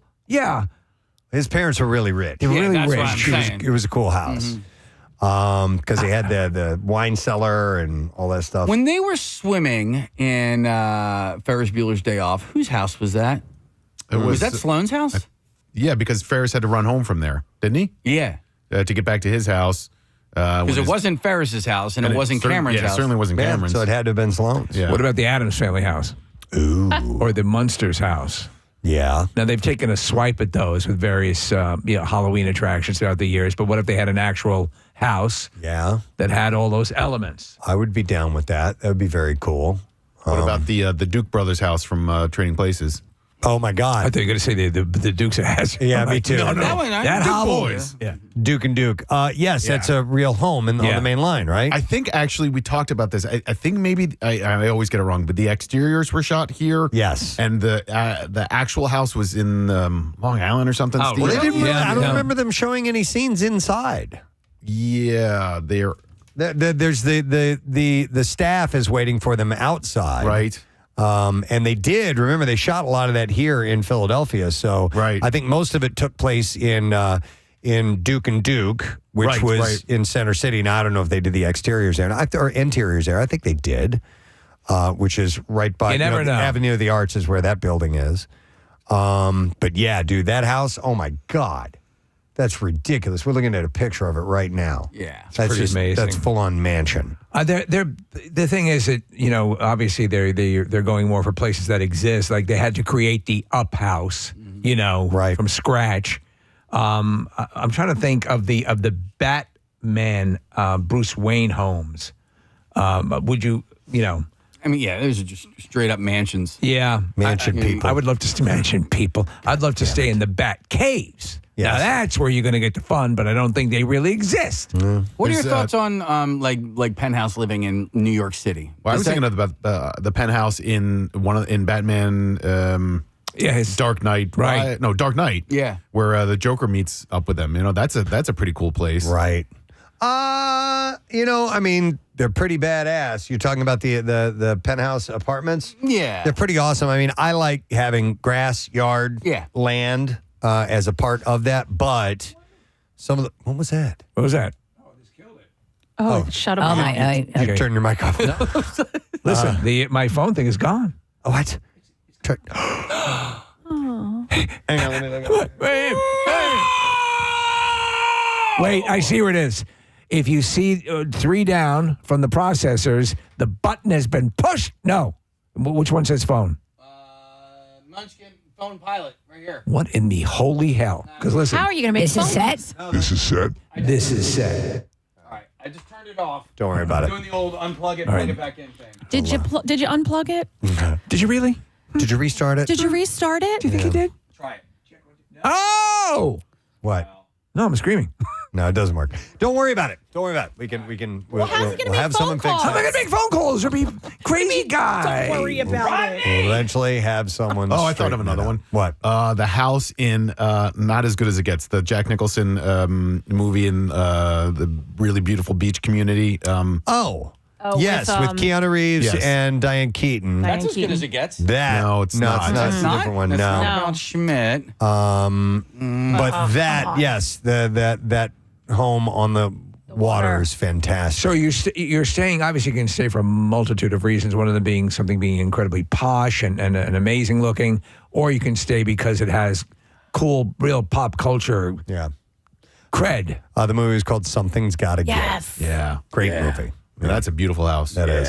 Keanu Reeves sucks, though. Well, what? You talking about John Wick? Oh, he was terrible. He's a terrible actor. Is that really He's my right here what you're going to say about John Wick? No, I didn't say John Wick. I That's said Keanu Reeves, man. I never saw that, but Keanu Reeves is a terrible actor. You dumb bitch. It's why I hated Speed so much. It was awful. With him and Sandra Bullock? Oh, my God. Now I couldn't even take it. Now there are huge gaping holes in your arguments, which I used to hold to heart because it used to be Sandra Bullock was the reason you said Speed was so bad. But it was and doubly bad. All of a sudden, it changes to John Wick when it's. I will forever love Keanu Reeves because he studied here in the Philadelphia area. He did theater at Hedgerow, However, in Wallingford. So, is there anything Keanu Reeves related, house-wise? Something. I mean, the John Wick house. Yeah, the John Wick, the original John Wick house is pretty badass. Mm-hmm. Yeah. Is there a house in Bill and Ted's? Yeah, well, their house. Yeah, but nothing noteworthy. I want something that just jumps right out. Oh, this is iconic. Look at this. Yeah. You know. Well, maybe they'll have it for you. This is Airbnb.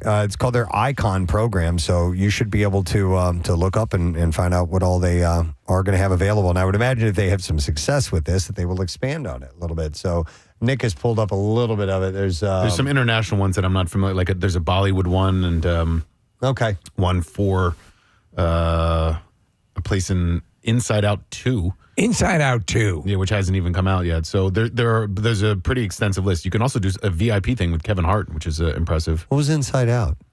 The Pixar movie. You're one of your you loved it. Oh, I wasn't thinking animated. Oh. Yeah, but it's like Up. So and this is for Inside Out 2. So I'm not even sure how they're going to do it. And yeah, they can put it in somebody's head. I guess. Yeah. Okay.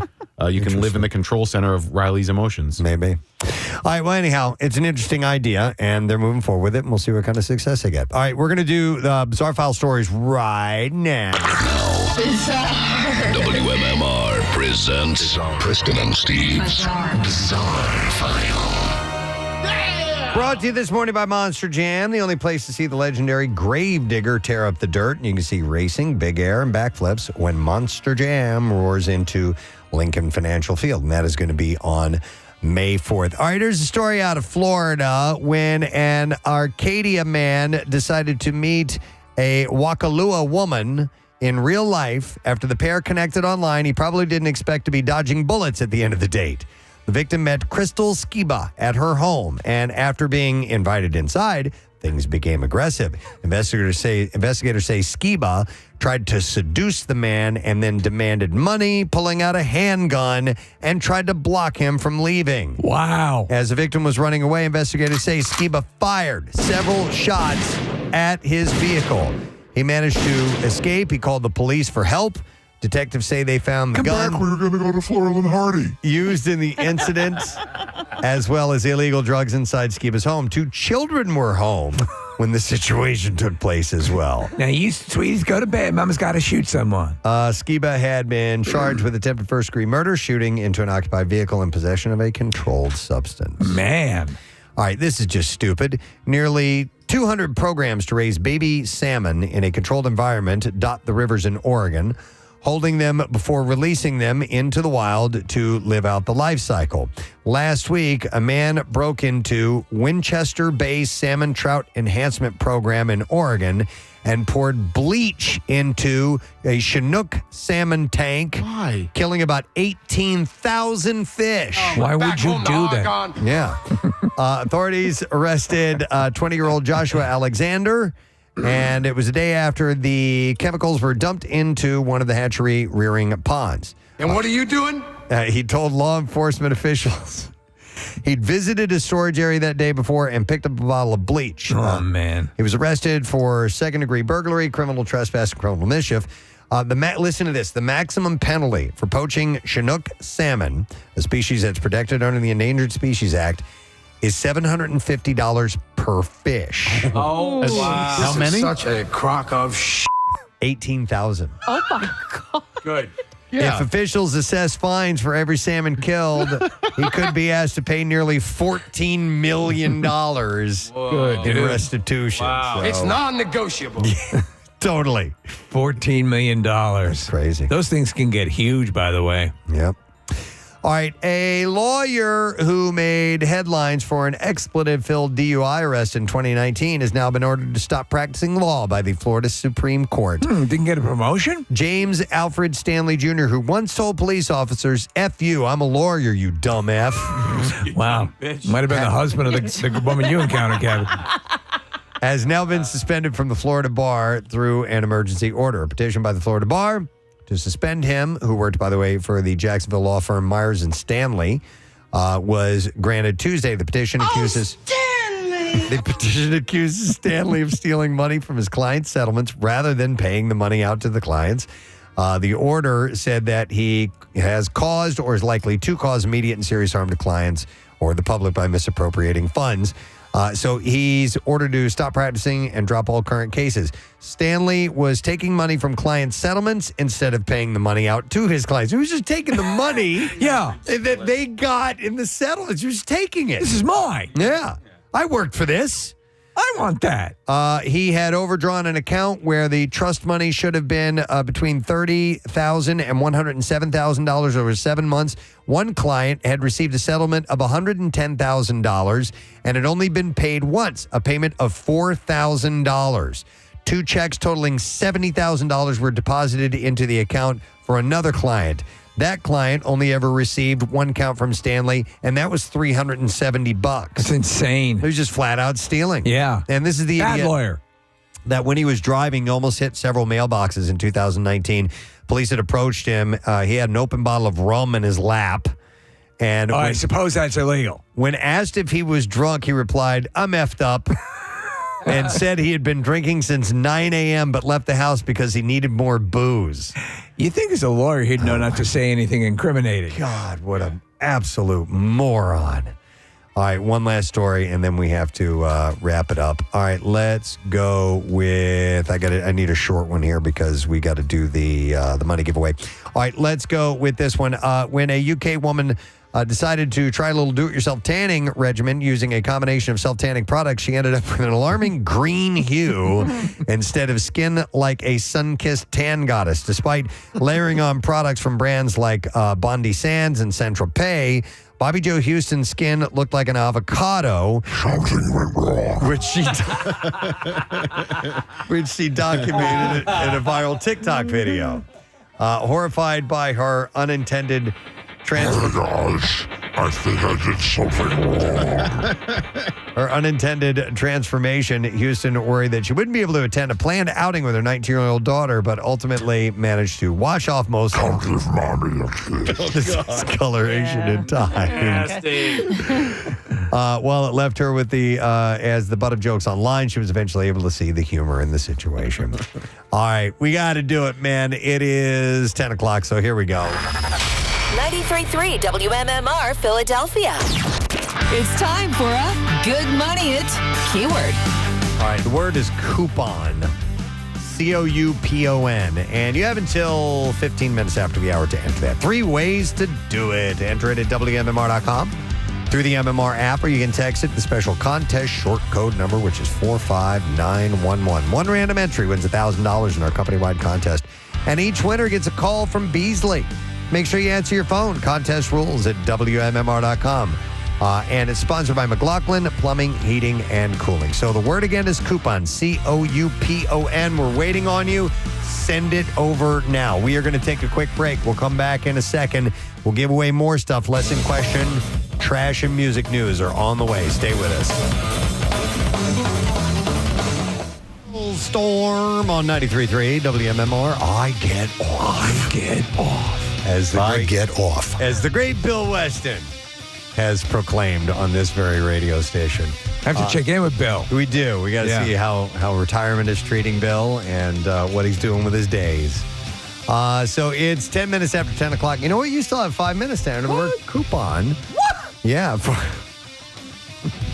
For the Good Money It giveaway. So if you have not done that yet, coupon, WMMR.com or the MMR app, or you can text it to 45911. All right, we'll do our lesson question thingy thing that we do, and we will give away as a prize today 4-pack of tickets and pit party passes for the Monster Jam, which is coming up this weekend. It'll be Saturday, May the 4th at the link. And the question I will pose to you is, according to Jackie Bam Bam, what musician makes a mean guacamole? 215-263-WMMR. Jackie was on with us this morning in the 7 o'clock hour. Didn't know this, but apparently there's a very famous musician who makes a delicious and mean guacamole. If you heard Jackie say it, then you need to call us now, 215-263-WMMR. The trash business is a gold mine. 93.3 WMMR with Preston and Steve's Hollywood Trash. Brought to you this morning by Mini Melts. Breaking ice cream news. Get Mini Melts ice cream delivered right to your door on the Wawa app.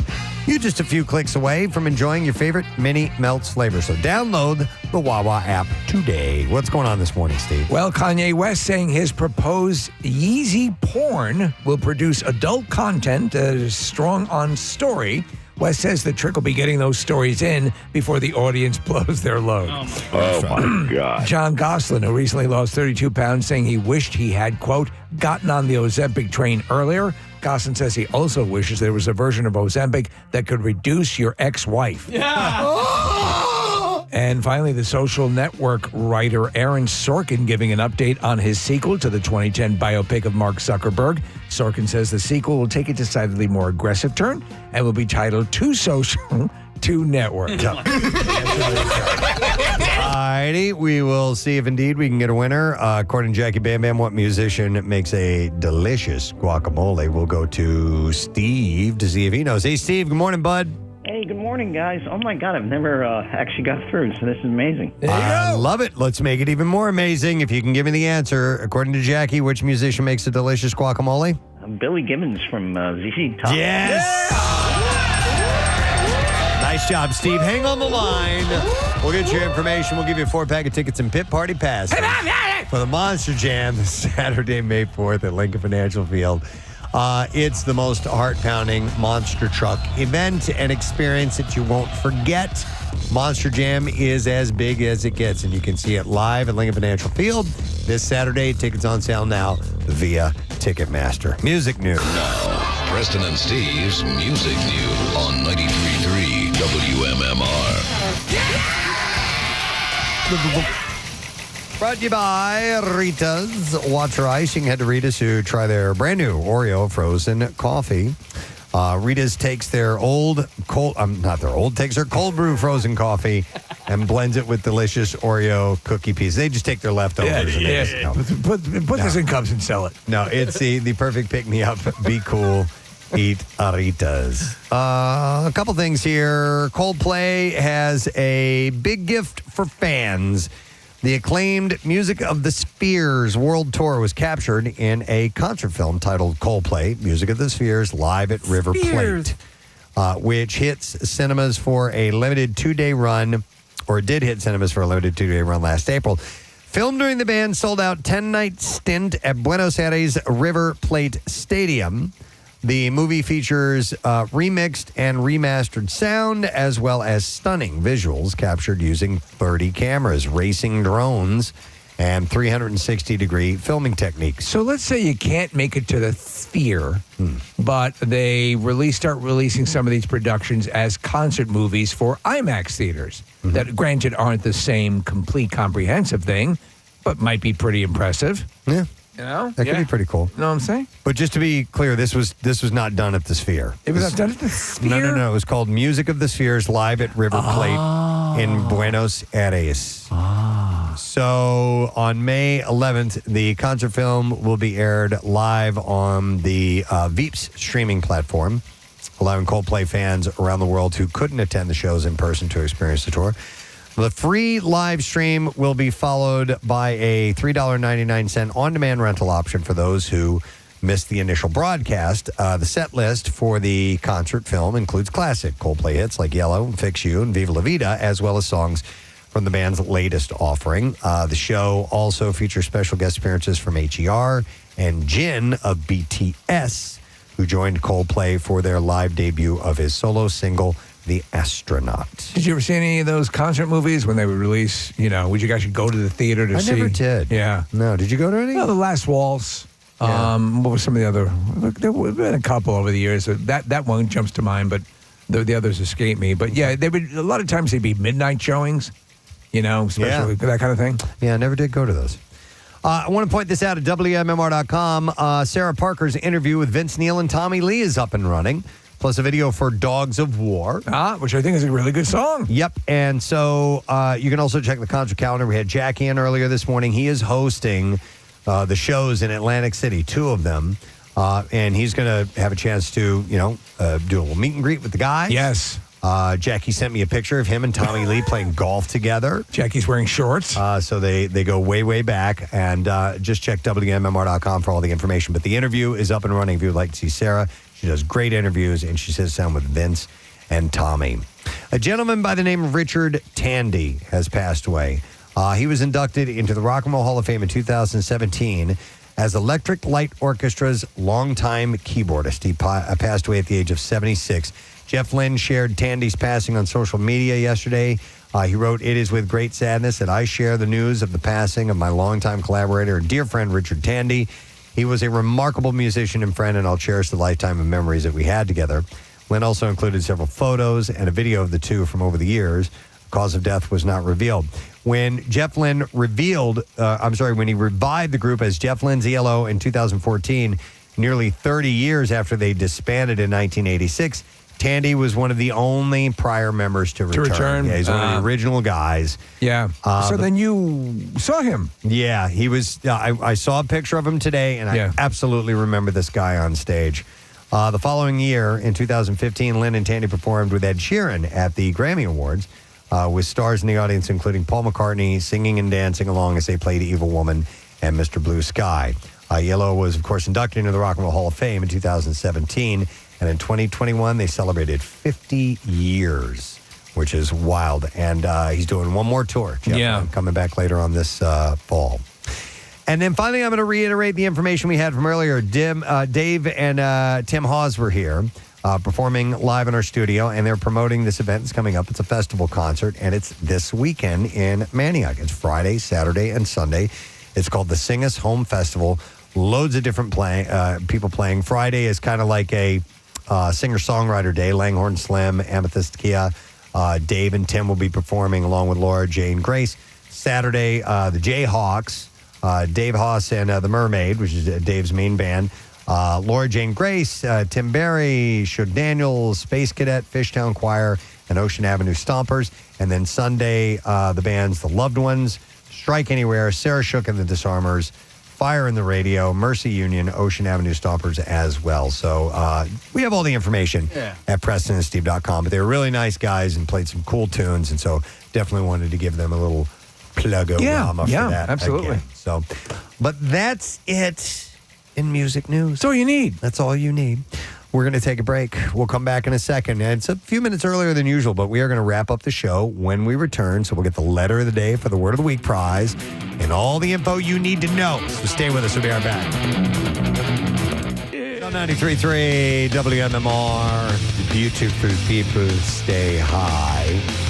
It's 10:27 a.m. on a Thursday morning. Beautiful day today. I know we've mainly seen clouds today, but it's supposed to be blue skies at some point. High of about 88. So another toasty, warm one for you. And then tomorrow, topping out at about 70, partly cloudy. That's going to be a beautiful, beautiful day. It's actually going to feel a little cool. A humdinger? The way we've been going. It might be a humdinger. Saturday and Sunday, mid-60s are high. Cloudy on Saturday, maybe a chance of a little bit of rain on Sunday. We'll see how that ends up playing out. Today has been a fun day. I would like to thank Dave and Tim Hawes, who are on the show. I just mentioned their festival a few minutes ago in Manayunk. So you can go to PrestonandSteve.com and get information about that. But we got a nice performance. It was really, really cool. Also, thank you to Dan Emmer from Worthwhile Wear. The National Act Challenge is in its 5th year. Runs from May through the 1st through July 30th. It's human trafficking. They're trying to obviously put an end to that and help out people that are victims of it. And really all they're asking for you to do is to log miles, meaning do you ride a bike? Do you get out and walk? Are you on a treadmill or elliptical or whatever?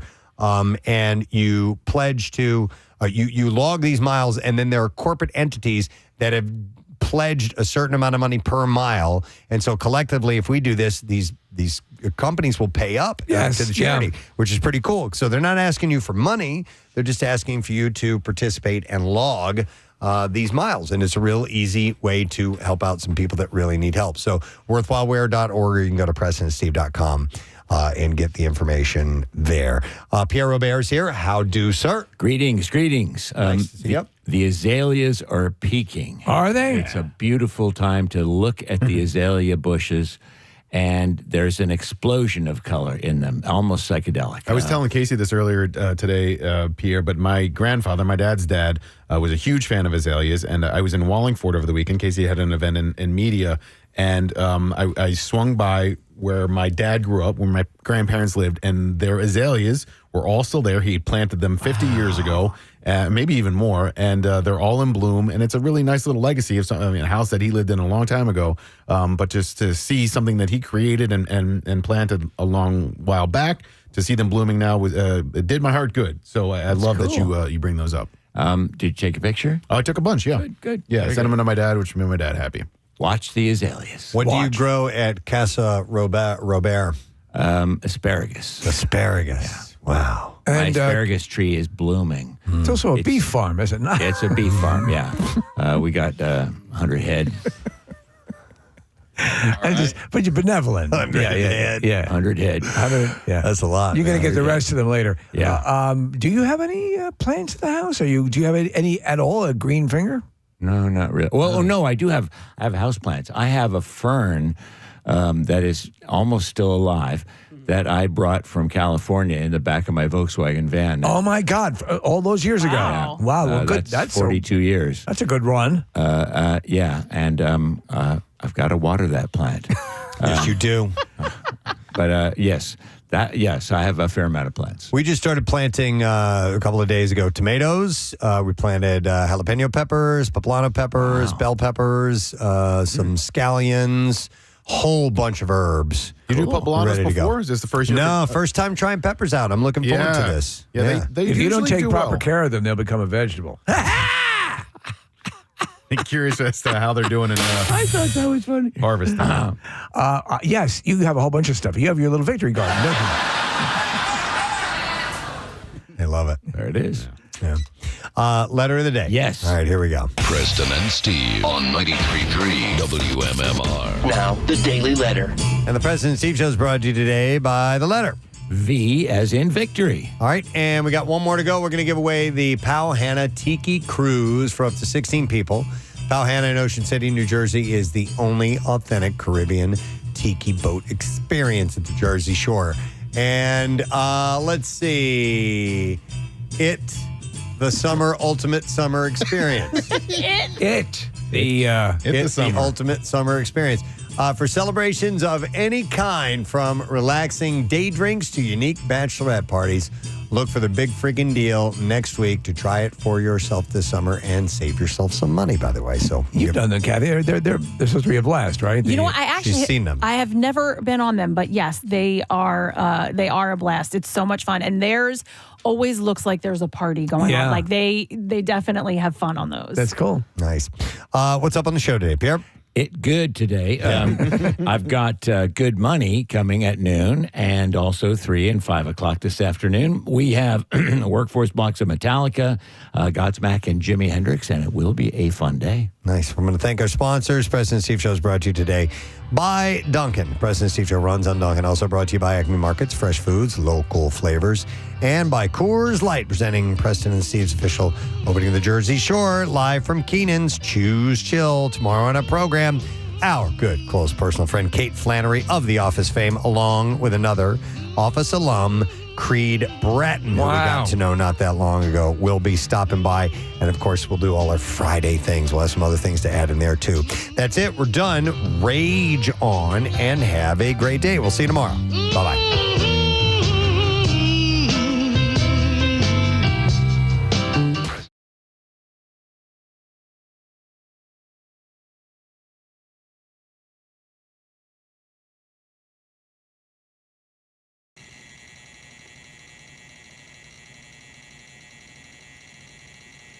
Mm-hmm.